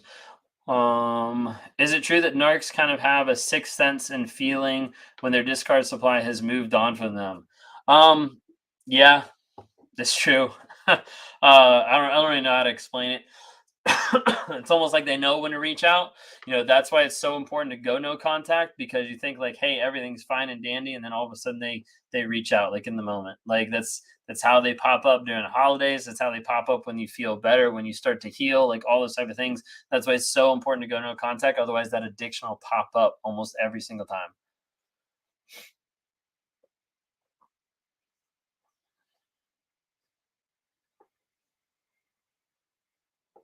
So how long have I been self-aware? So it was a process becoming aware. I've got a longer video, self-aware narcissist, on YouTube that talks about that some. But give you like an idea, like I've been in therapy with my current therapist now for, I guess, going on like 15 months, 14 months. And that's like weekly therapy. So, going into that, I already knew like, hey, like this is me, this is who I am. I have no clue what I'm doing, but I know I need help. They're hoping you're available as supply, hoping you're ready to be victimized again. Yeah, that's why you got to block. Discard versus triangulation. He told off a supply and told her she meant nothing to him. I'm not sure of the question that we're getting at too. I'm sorry. The cycle just keeps going. Yeah, absolutely.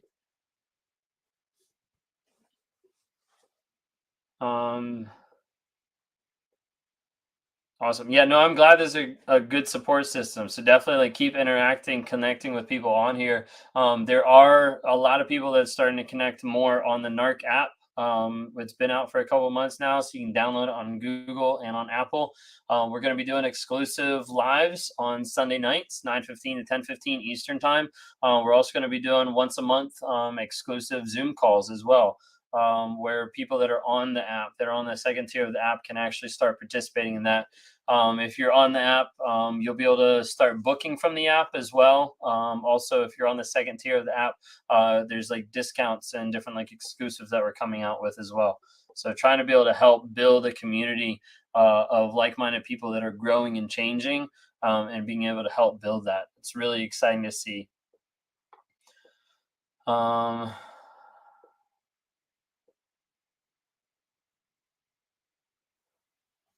Let's see. Trying to see what other questions are popping up.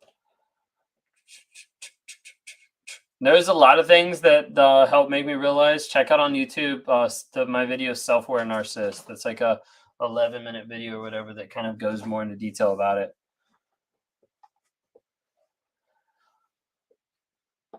He sends flowers from the kids and him for Mother's Day. Was that a Hoover attempt? Probably. Who knows? Any contact is oftentimes viewed as a Hoover. It's crazy how much their lies affect their behavior. It used to freak me out all the time. We speak a lot of no contact, but what do you do if you have kids to co-parent? Divorcing now after 12 years. So there's co-parenting apps, so you at least don't have to, talk to them like face to face or like over the phone.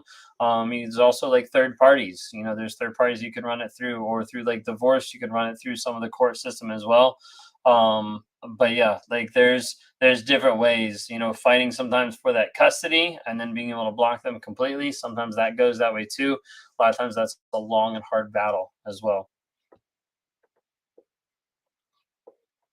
That's actually a course that's going to be in the works. We haven't started it, but that's going to be a course in the works. Actually, I'm glad you brought it up. We have Lisa Sunny with Stronger Than Before is hosting a co-parenting with your toxic ex or with your toxic partner.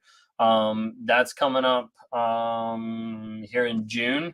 There's a link in my bio. You can actually go in there and like pre-reserve tickets for that. But that's coming up in June. There'll be like an hour and a half. But typically she's got some pretty awesome people. I know she's got a couple like coaching, parenting coaches, stuff like that. People with abuse coming on there, just be able to help give people tools and ideas of how to be able to help. I used to think that he would change if he could stop drinking. Do you often see alcoholism with narcissism? The addiction, dependence on everything was debilitating. Yeah, a lot of times you have addictions with narcissism. And a lot of times the addiction there is meant for sedation. It's sedating how they feel, how they think, and trying to, not admit, everything that they've done. So a lot of times addictions kind of go hand in hand.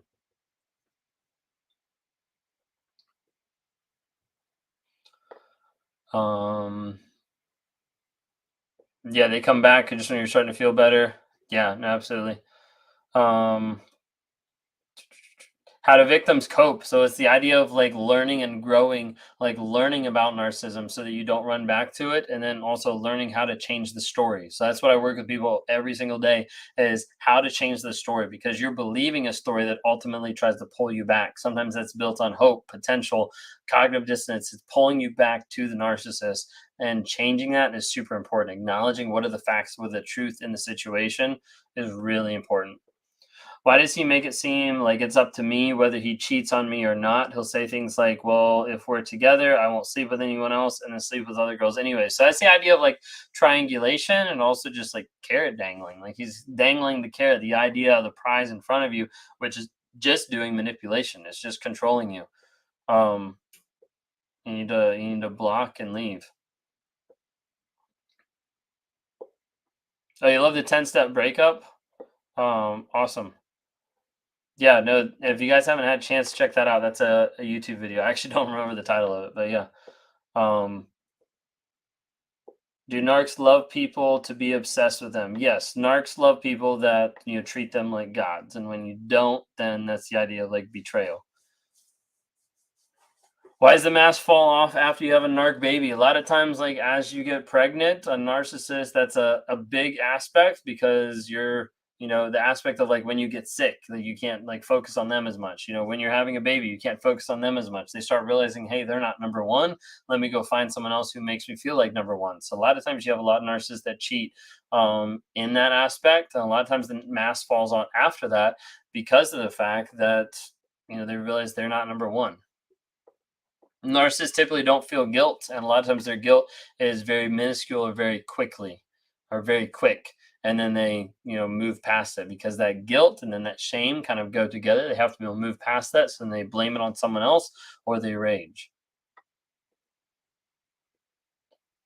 Yeah, no, absolutely. Great question. Is there a difference between male narcissists and female narcissists in the way they go about things and think about things? A lot of their stuff is very similar. Honestly, female narcissists freak me out, because like there's sometimes like more thought process to it, or more intentionality than there is necessarily sometimes with a male narcissist. Some guys are just kind of like, screw it, just kind of like walking through life, just being that way.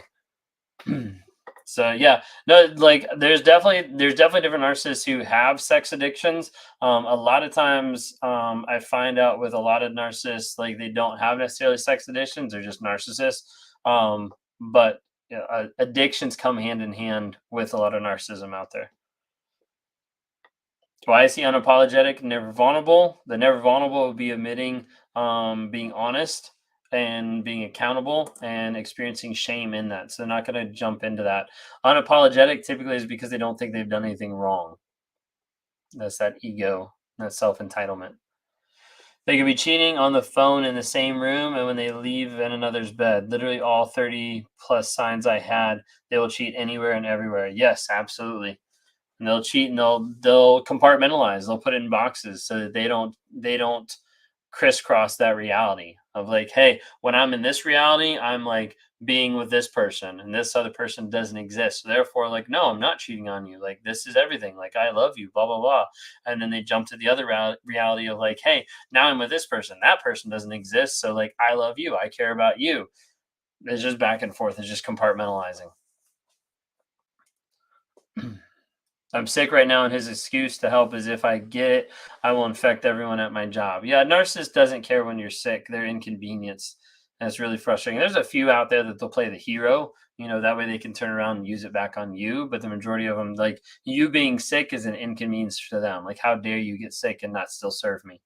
So narc doesn't always know they're hurting people before they do. I would say with narcissism, you don't always have narcissists going into relationships with the intention of hurting, but because of their toxicity, because of their behaviors, they end up hurting people. It's a little bit different than sociopaths and psychopaths that a lot of times get that joy off of hurting people and do it intentionally. Not saying narcissists don't. I'm just saying like there's a little bit of a differentiation there. Blocked him, got a random message from another number. Yeah, I mean, that's probably him, probably a Hoover. Like, you just keep blocking, change your number. I get so angry and say so many mean things. He makes me crazy and says I make him feel worthless. The reactive abuse can be really crazy. That's for sure. He apologized for a couple of things and then denied anything else. Message of the woman. Yep. Sometimes they'll apologize just a little bit. They'll attempt to apologize. They'll appear to apologize when they're not really. They're just trying to extend the length that you're still stuck with them. Why does he never ask about me, my day, anything in my life, including our kids? If he's a narcissist, because he doesn't care. What is the best revenge to give a narcissist? To block, go no contact, so they can't have control over your life. Behavior and show them that you see them and their shame. I'm not sure what you're asking there. I'm sorry. Why will they not apologize even when they know they're in the wrong? Because they can't admit that they're in the wrong, because that would be accountable, responsible, and it has shame and guilt with it, and they can't handle that. What kind of person hurts their ego more? Like, would one's friend, ex boss hurt them more than another? No, not necessarily. Just got over COVID. I'm sure he has it, but he's going to work anyway. He does not care about anyone. I don't know how he knows I'm doing better because I've cut off all the flying monkeys. Sometimes it's a sixth sense. Like, I really don't know how to explain it. You just know, like, hey, good time to be able to reach out to this person. So I could be a narc even though I don't intend to hurt. No, not necessarily. So look up narcissism. You got 9 different traits that you'd have to, check the boxes on at least 5 of those to be considered a narcissist. So I definitely look at that. Typically, if people are asking, there's more things there than what they actually realize. Whenever I was nice, I knew he was up to something. Yeah, a lot of times they project those ideas. He used to sleep on the floor of the living room because he said he has deep sleep problems. Is that a lie? I don't know. Unless you stayed up all night to see him, like, texting, calling, or cheating. Like, I don't really know.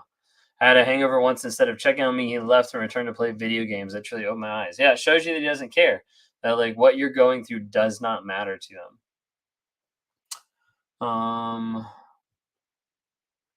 Yeah, absolutely. Y'all have been doing great with giving a lot of questions. I'm glad I'm able to answer. I try to do like these Thursdays as much as I can to, like, bounce back and forth. So, like, if you guys don't realize, like, I'm trying to hit as many questions as I can, but I'm also trying to spread awareness best I can. So, like, I've got, like, if you can see this on my side, I've got like 2 phones, and then I've got like my camera computer. So we broadcast on Thursday nights to 5 different platforms. So we got Instagram, TikTok, Facebook, YouTube, and I think Twitter. I don't really use the Twitter, but it's there, and there's something out there. So but yeah, we try to do that just to be able to help people understand and get awareness best they can. Try to do that every single day when I work with people on one-on-ones. So if that's something you're interested in, you can go to rawmotivations.com and click there to be able to do a one-on-one. I do coaching with people. I talk to different people about how to break through the trauma and how to detox out from the narcissist, and how to get clarity as they continue to grow and they continue to change. Um, but oh yeah, so someone asked, can you talk about the final discard? So a lot of times people ask, like, when is the final discard? How do I know that they're never going to come back? How do I know that, like, it's done? You know, how do I know like when it's actually finally over? Okay, I want you to hear this loud and clear. The final discard, the final discard happens when you make sure it happens. A lot of times, like I have people sometimes that ask me, like, why can't he just block me? Why won't he leave me alone? It's because the door is still open. The final discard only happens when you make sure that it's the final discard. When you block, when you ghost, when you go no contact, when there's no way for this person to come back in your life unless it's knocking on your door, and then you call the cops, you get the person off, get a restraining or whatever you have to do. The final discard comes when you make sure that it's the final discard because you can't trust or rely on someone who never respected, never valued you to actually do that at the very last moment. Okay. Um, Someone had a question, but I lost it. My husband is ex-military too, and let his hair and beard grow out, and he looks like a homeless guy. His new girlfriend is 12 years younger than him. Yeah, a lot of narcissists will go for younger people. They go for younger people because that's the person that they think they can mold into being like the perfect person that'll honor and serve them. I called him out for having NPD. Will ever want to come back to me for supply? Question is, would you ever want him to come back for a supply? Because you should be growing, changing, and developing and not waiting for a person who doesn't care about you to actually come back. A lot of times when you call them out, they'll just get worse. They want you to feel crazy and to doubt yourself. That gives them power. Yeah, absolutely. It's control. It's controlling another person's reaction, perception, ideas. Is now manipulating our daughters. I have a restraining order now. Good. Stick to that tight. Like if he ever breaks it, make sure you follow up with that. Don't give any grace in that aspect. If he sabotaged the relationship, he had a new supply, so I'd end it. Will he still be hoovering? There's a possibility. Could be 1 year, could be 6 years. You never know. Make sure to block, ghost, no contact. It's very, very true. Maybe narcissist people should live in countries where it's legal to have multiple spouses. The thing is, that's a good thought. That's a good thought. The thing is, it wouldn't work. The thing is, it wouldn't last long term. The reason why I know this is because you have narcissists that get involved in threesomes. You have narcissists that have multiple girlfriends, like all this type of stuff, and it doesn't last. They're still the same person underneath because they're not dealing with the honesty, they're not dealing with the vulnerability, and they're not dealing with the triggers that just send them back to the same cycle time and time again. I've been no contact with him for weeks, but I finally blocked him today. It was empowering. That's awesome. Great job. Proud of you for blocking. Blocking is key to be able to work for this. Covert narcs in the closet. As far as like, are covert narcs going to be like bi or like gay or something like that? Like, no, not necessarily. Like sometimes people are like that, but not necessarily. Mine ignores me to punish me, barely co-parents, and communicates with our child. We share 50-50. Yeah, I mean, if they're breaking some of the agreement or if they're not fulfilling their end, that can be stuff that you can try to pursue legally. What's the question? How do they keep all of their exes around? Isn't it exhausting to bounce around? Exhausting to a certain point, but exhilarating that you can control that many people. And if those people aren't working on themselves to actually grow, change, and put up boundaries and block them, then they're leaving the door open every single time. My ex punched himself in the face hard to get me to stop talking about my feelings. They'll use anything they can to manipulate you. Good thing it's an ex. Was it maybe been with my husband 28 years, just found out he's been having an affair, but he's always accused, probably always accused you. Yeah, accused me if I'm cheating, which I never have. A lot of times you can tell what they're doing by what they accuse you of. You know, like they say, like, oh, I bet you're cheating on me. Well, they're probably cheating on you. A lot of times they project a lot of stuff.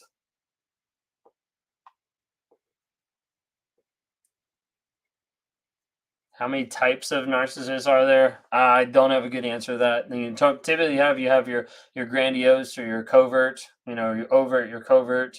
But then there's like all different types of strains. It really depends on like what website you see. In one sense, I feel like there's like a lot of different types. There's not like an official like DSM-5 says there's this many types. There's not an official one there. Why did he do all the things I always wanted him to do, like redecorating the house? Okay, so I assume you're talking about like at the end of the relationship or with someone new. A lot of times they'll do all the things that you wanted at the very end of the relationship or the new supply because the old way after I left them. Okay, thanks. So, like, a lot of times they'll do the things that you wanted. So, think about it this way, that your entire relationship, you always ask them to, we'll use your example, redecorate the house. Always want to redecorate the house. They always said they couldn't do it. It was too much money, too much time. It was stupid. They didn't want to do it, blah, blah, blah, whatever it is. Like, you're stupid for having that idea, anything like that. So, they never did it. And then at the very end of the relationship, when it's done, when it's over, when it's on the edge of being over, whatever it might be, all of a sudden they're redecorating the house. Now, when you think about it, does that mean they magically got an epiphany and like changed at the last minute? No. What it means is all their manipulative behavior up to then, they realize stopped working and they have to change it. And it's really important for a lot of people to hear and to understand that is the fact that they change in the last moment, the fact that they change after the relationship, the fact that they change and all of a sudden start giving you every single thing that you ever wanted, hoped for, and desired doesn't mean they magically changed at the end. What it means is they knew that stuff the entire relationship, but they didn't need to use it because they were manipulating you in other ways.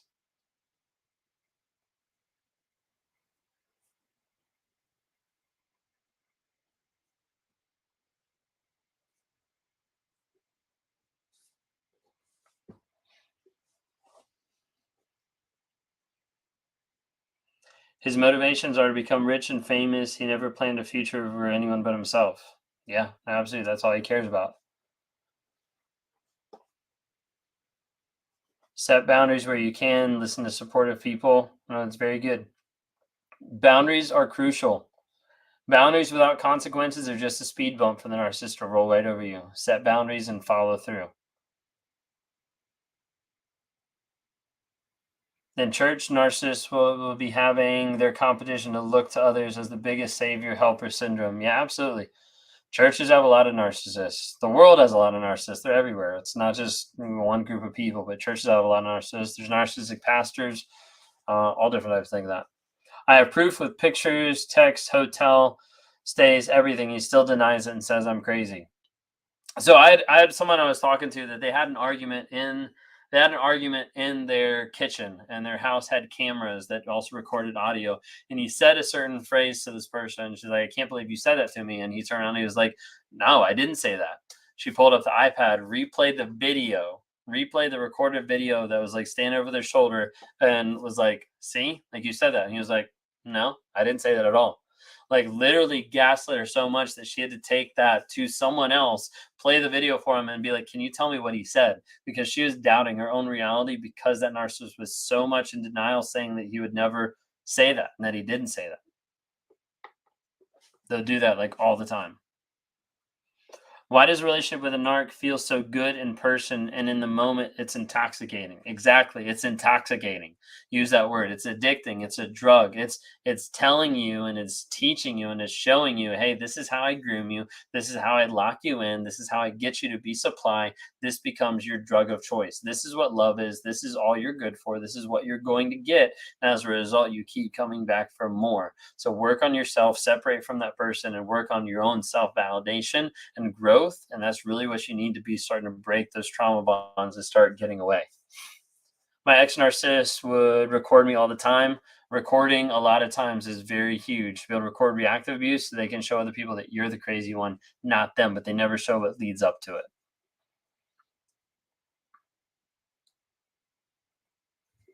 I was left with thousands of dollars in debt, and he still tells people he was the one supporting me. No, absolutely. Narcissists will abuse a ton, and they'll do that with taking your money, with living off of you, and you'll never get it back. Use people, hurt people all of your life, try to gain popularity and pleasure, then die. That's their purpose. Yeah, they don't really think that's their purpose, but yeah, that's what they're going through. That's what they do.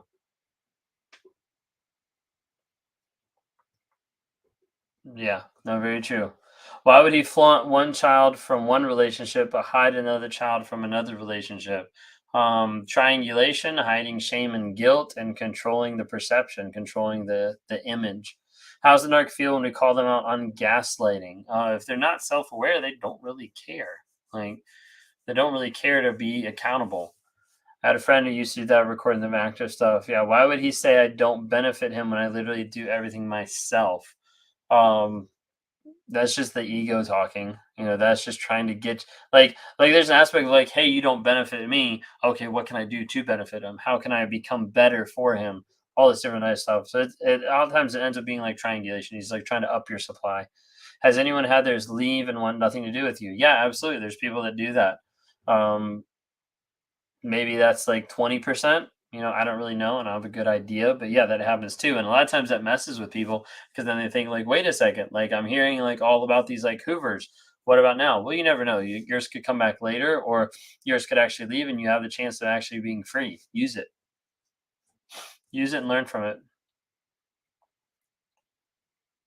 They live in their own fantasy world. Yeah. Do they feel emotions at all? His parents died, miscarriage, and showed no emotion. He got angry at me for having emotion. So a lot of times they do have emotion, but they haven't been brought up. They haven't learned how to process it. So typically their emotion comes out in just the form of rage. They don't have the emotional security or the emotional maturity to be able to work through it. Talked to a girl he cheated on me with for months. It's so creepy that he literally had the same script for both of us, told us the same things, gave us the same gifts, etc.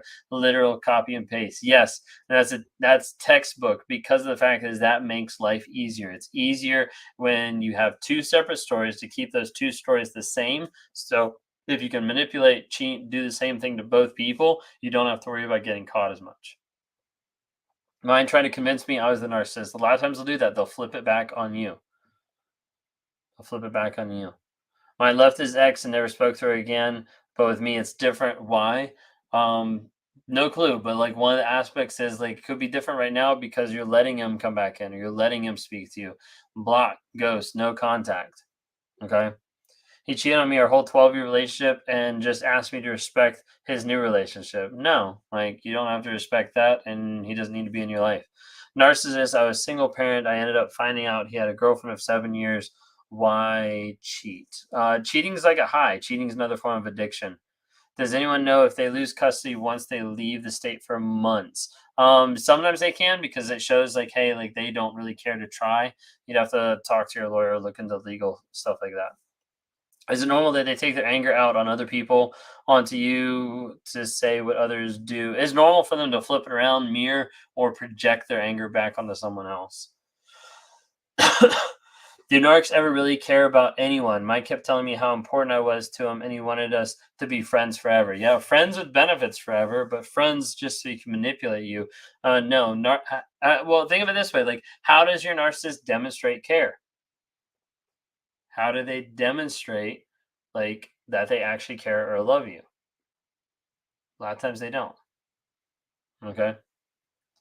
Why does a narcissist call you a narcissist? That's the idea of projection and it's the idea of deflection. If I can make you so busy trying to establish that you're not a narcissist to me, then I'm still controlling you. I'm still controlling what you're doing, and you're taking less time to actually take a look at me. Okay. If someone feels relief at the death of toxic people in their life, are they a narcissist? No, not necessarily. You survived a Hoover. Good job. He gave me closure and told me one day I'll be happy he left. He told me he likes me a lot as a person, but not a lover. Interesting. Why does it always leave me alone and you stress me out and that I'm overthinking? Again, it's trying to break you down and put you down as much as they can so they control the situation.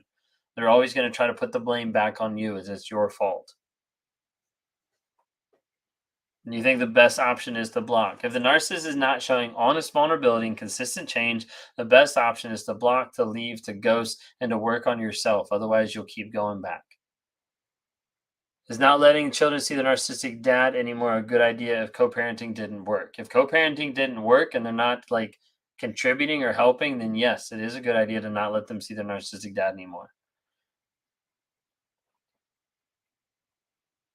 I was called crazy explosive simply for saying that I didn't deserve to be ignored over it. Yeah, absolutely.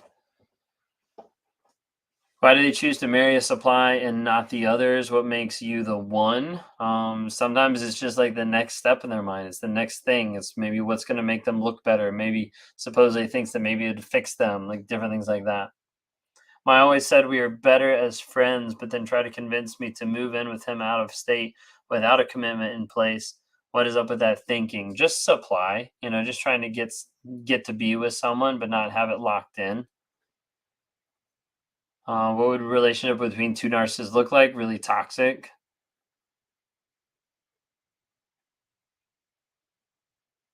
Why does he love me so hard when I'm around and neglects when we're not around? Uh, a lot of times that's because he's cheating on you. You know, a lot of times it's because you're out of sight, out of mind, and maybe he's got someone else, or like you're out of sight, out of mind, so he just doesn't care anymore. He would say I was too good for him and he didn't know why I was with him. Yeah, so the idea of like being like that vulnerable or being like, oh my gosh, like you're just way too good for me. Like I don't see how you put up with me, anything like that. And then you're like, no, like I love you. I want to put up with you. I want to care for you. And they're like, haha, I got you. You know, because they're gonna try to play the victim again to try to get you to try harder for them, try to fix them, that kind of stuff. Same question. I think he's left me for another narcissist. Will they work out? End of the day, who cares? Focus on your growth, focus on your healing. Odds are is they typically won't. But if they work out for longer than what you expect them to, you're going to start messing with your head. Focus on your growth, focus on your healing. Why would he tell me that he felt lost after the girl he cheated with ended things? Triangulation? Tell me he felt lost. If he felt lost after the girl he cheated with ended things, it's probably the idea of betrayal, of like he couldn't believe that that fling, that person that he cheated with actually, left him and ended things. Told his girlfriend that he was cheating and she still stayed with him. She told me he convinced her I lied. Yeah, absolutely. That's why a lot of times it doesn't work to tell the new supply, because they've already prepped the stage. They've already told the person what's going to happen, that my crazy ex is going to contact, she's going to say this, they're going to act this way, et cetera, et cetera. So a lot of times they won't, like, it won't get anywhere of you telling the new supply anything. Triangulation is sick and I went through it and almost killed me. Triangulation is pretty awful because they'll use anyone. Triangulation a lot of times has happens with like two different partners, two different people. Triangulation happens a lot of times with kids, with one of the kids in the relationship, like them singling out that kid and showing more love, more attention to that person than they do the spouse. Yeah, no, absolutely. Anyone he comes in contact with rather than family, friends, side chick he uses, and then ghosts. Can narcissists ever be alone? Typically, no, because they're always looking for that validation, that insecurity. Do you think a narcissist has at least one parent or both are narcs? I think a lot of times that's a tendency, but not always. Doesn't have to be, I would say. Triangulation with his mom. Yeah, that too. So mom, kids, and then another person. He'd say it was, I read that one. She blocked me and I chased, haven't heard from her. Should I count my blessings? Yes, absolutely. You should count your blessings. That trauma bond is real and it's really rough. And that's why I work with people. So I work with people every single day to try to help them break free of that trauma bond. You can only do that when you start to realize, hey, you're relying on hope, you're relying on potential that's not there based on their actions, based on what they've actually been doing. So focus on the truth of the situation. The truth will set you free. The facts of the situation are going to help you understand, hey, this is what's actually going on. And there's not potential with this person because they haven't demonstrated love. They haven't demonstrated care. They haven't demonstrated any amount of change. If your narcissist is not showing honest vulnerability and consistent change, leave. Because they haven't respected you in the past. They're not showing that they respect themselves or they're willing to change for themselves or for anybody else. So leave. I'm not on this platform to give hope. I'm on this platform to give raw motivation and say, hey, this is what's actually going on in the narcissist mind, in the relationship. So please be careful. If you're not seeing honest vulnerability, consistent change, leave. If you guys want to talk more and more, like on the side, would love to interact with you. So go to my website, rawmotivations.com. You can click any of the links in my bios. Would love to be able to do a one-on-one. I work with people every single day, breaking free of the trauma bond, detoxing from narcissists, and establishing clarity and new habits so they can continue to grow and to change and build those boundaries and not get back with a narcissist. If you guys haven't, please go on and download the Narc app. Trying to build a community. We're going to have exclusive lives. There's some discounts coming on there, some special stuff coming on the app here in the next couple of days on the 16th. So in 4 days, we've got a new course coming out about boundaries, which is absolutely awesome. It's a really cool course. Be a great one for you to do. It even has a self-assessment of like how you're doing on boundaries. You can get the results emailed to you so you have an idea of like, hey, like this is something that's making me think, like, how am I actually doing? So really excited to have that coming out. download the Narc app. It's on Apple, it's on Google Play. You can interact with people there. You can share some of your story. You can introduce yourself. You can connect with other people. We're going to be doing exclusive lives with people on the Narc app. With another tier on the app, we're going to be doing exclusive Zoom calls. It's going to be like everybody that's on that second tier is going to be have the option of doing that once a month, and we'll kind of see where it goes from there. But trying to be able to help establish more opportunity for connection, more opportunity for community, more opportunity for people to learn. And so we're trying to come out with different courses, at least like one a month. And they're not always the easiest to just like pop up, but we're trying to establish different courses to be able to help people grow, help people change, because that's why I'm on here. I'm on this platform to provide awareness, growth, healing, change. Those are the 4 things. Been kind of like my tagline for a while. Those 4 things.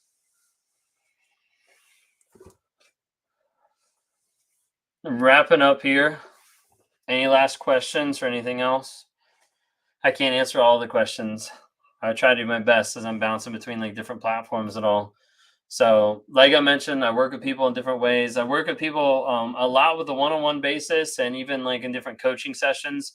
We've got different like coaching stuff that's coming out, but right now I have like different coaching sessions. I think it's like 3, 5, and 10. They're going to be changing a little bit over the next month or so to be like 4, 6, and 8. But really, like that's when I start partnering with people and trying to help give them the tools to be able to break free of the trauma bond, and then help them like rewire their mind on like a day-to-day basis.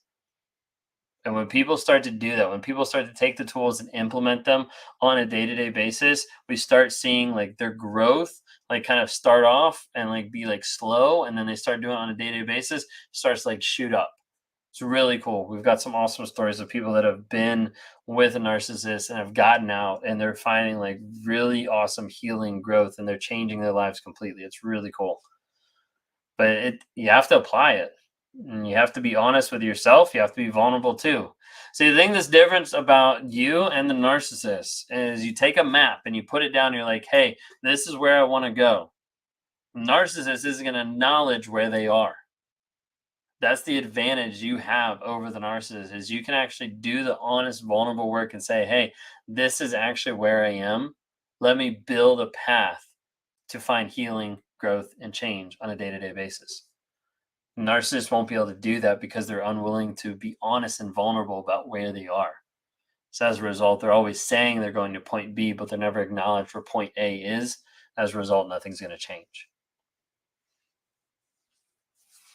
Thank you all so much. Appreciate you all being on here. So if you're in the Narc app, we're going to be going live in the Narc app Sunday night, 9:15 p.m. to 10:15 p.m. Eastern time. If you're not in the Narc app, then the next time you'll see me live will be next Thursday. We'll also be live next Wednesday with Lee Hammock, Mental Healness. I think he'll be on my platform, so we'll be live on Facebook, YouTube, and Twitter.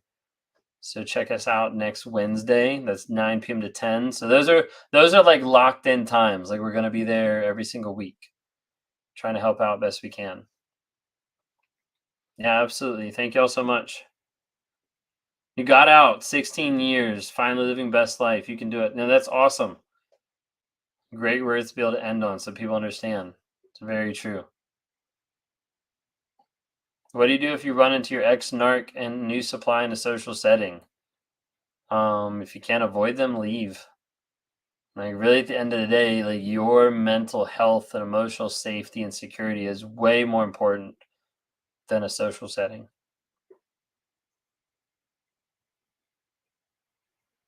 And absolutely. Yeah, if y'all are interested in talking like one-on-one, you can grab a time on rawmotivations.com. You can click on my link in any of the bios and click the one-on-ones as well. The name of the app is called the Narc app, Narc, Narc. It's in Apple and also Google Play. So I don't know where we're at right now. I think we have, not everyone's like subscribed to it, but we've got like 2,500 people that have downloaded it, 25 people that have like signed up. So there's a lot of people on there, but we're trying to keep coming up with content, coming with different aspects to be able to help people find that growth, healing, and change in all aspects.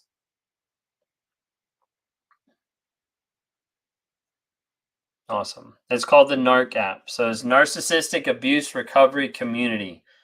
So it's got courses on there about narcissism. The new one coming out in 4 days is about boundaries. What are boundaries? How to establish boundaries? What do boundaries look like? Different things to make you think. How are you doing on boundaries? How are you doing on implementing boundaries? Yeah, it's called the Narc app, Narcissistic Abuse Recovery Community. But yeah, thank you all so much for wrapping up here. I'm going to go ahead and start signing off here in just a moment. Thank you. I've received a lot of validation. I'm not crazy and did the right thing. Sucks and still in withdrawal, but this is the most real and closest to what I've seen and known. You're not crazy. Very true. You're not crazy.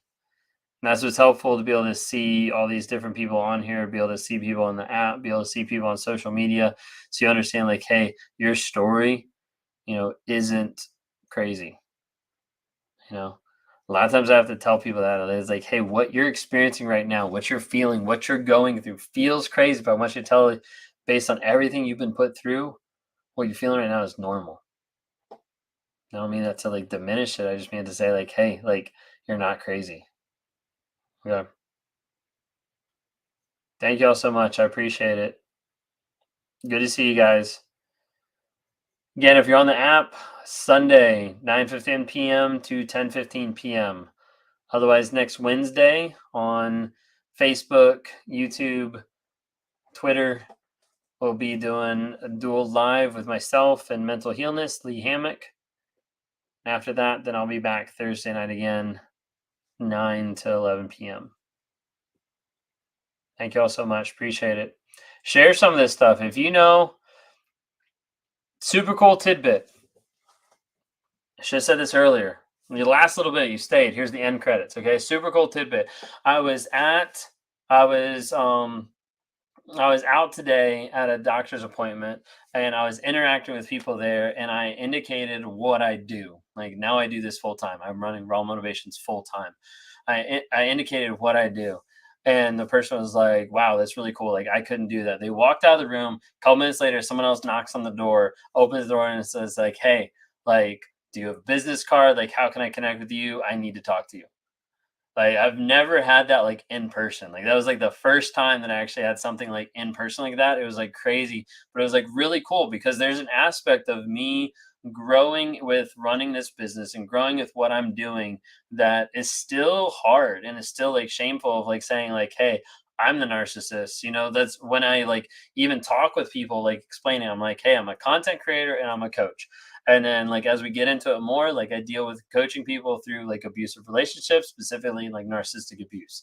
And like, when I actually had someone, like, right there and just be like, hey, like, I need help, I need to talk to you, like, it was just, I don't know, it was really cool. And for me, it was kind of like validating, one sense of, like, this is where I need to be, like, this is the right direction, this is the direction I need to go. And it was really cool to be able to have, like, just that, like, small interaction. I think there's a big aspect because as I started to have people, like, in my work before this, like, start to recognize me or start to be like, hey, like, I saw you on TikTok or I saw you on social media, like, my first thought was that people were just going to, like, judge and put me down. But then there was, like, people that were like, I really appreciate the stuff you say. And, like, seeing that or hearing that in person, I don't know, to me it was different, because I felt like there was going to be a lot of people that were just going to, like, put me down. And, like, that's, like, the shame, the guilt, like, the insecurities there at times of, like, thinking through of, like, what are people going to say, like, how is family going to react, how is, like, church members going to react, how are friends going to react. But then having the people from work being like, hey, like, I really appreciate this or this connect, and then having someone be like, hey, like, literally, like, I told one person and the next person that walked in, like, they told each other because, like, the one person knew, like, that person is in a relationship, in a rough relationship, and she's like, hey, like, I need help. And I told her to reach out to me, so hopefully I can help however I can. But awesome, guys, thanks so much, I appreciate it. Gabby, absolutely, like, don't let your past define you. So, like, the phrase I think through now is, my past no longer defines me, it's helped develop me. So my past is now, like, driving me to be someone different. And so that's one thing that's, like, different is you have, like, a lot of narcissists, like, the past is the past. We don't talk about the past. We don't go to the past. Like, for me, like, I don't keep the past so close that I'm living in the past, but I don't push the past so far that I forget it. For me, I have to kind of keep it like in the middle. Like the past is still there, reminding me that if I stop this, if I stop therapy, if I stop, working on myself, that's who I become every single time. And thankfully, I've got an awesome therapist, have an awesome support system, have a lot of awesome people like helping me. But as far as like therapy is concerned, like we're on like 14 months of therapy every single week. I think out of like 14 months, I've probably missed like a total of like 4 times on like being out of town or like a cancellation or something like that. But trying to put in the work. Awesome. Thank you all so much. Appreciate it. I hope you all have a great night. Hopefully to see you guys Sunday, 9 to 10 p.m. on the Narc app. Or see you guys Wednesday or next Thursday or anytime. Anyways, thank you all so much. Appreciate it. Hope you all have a great night.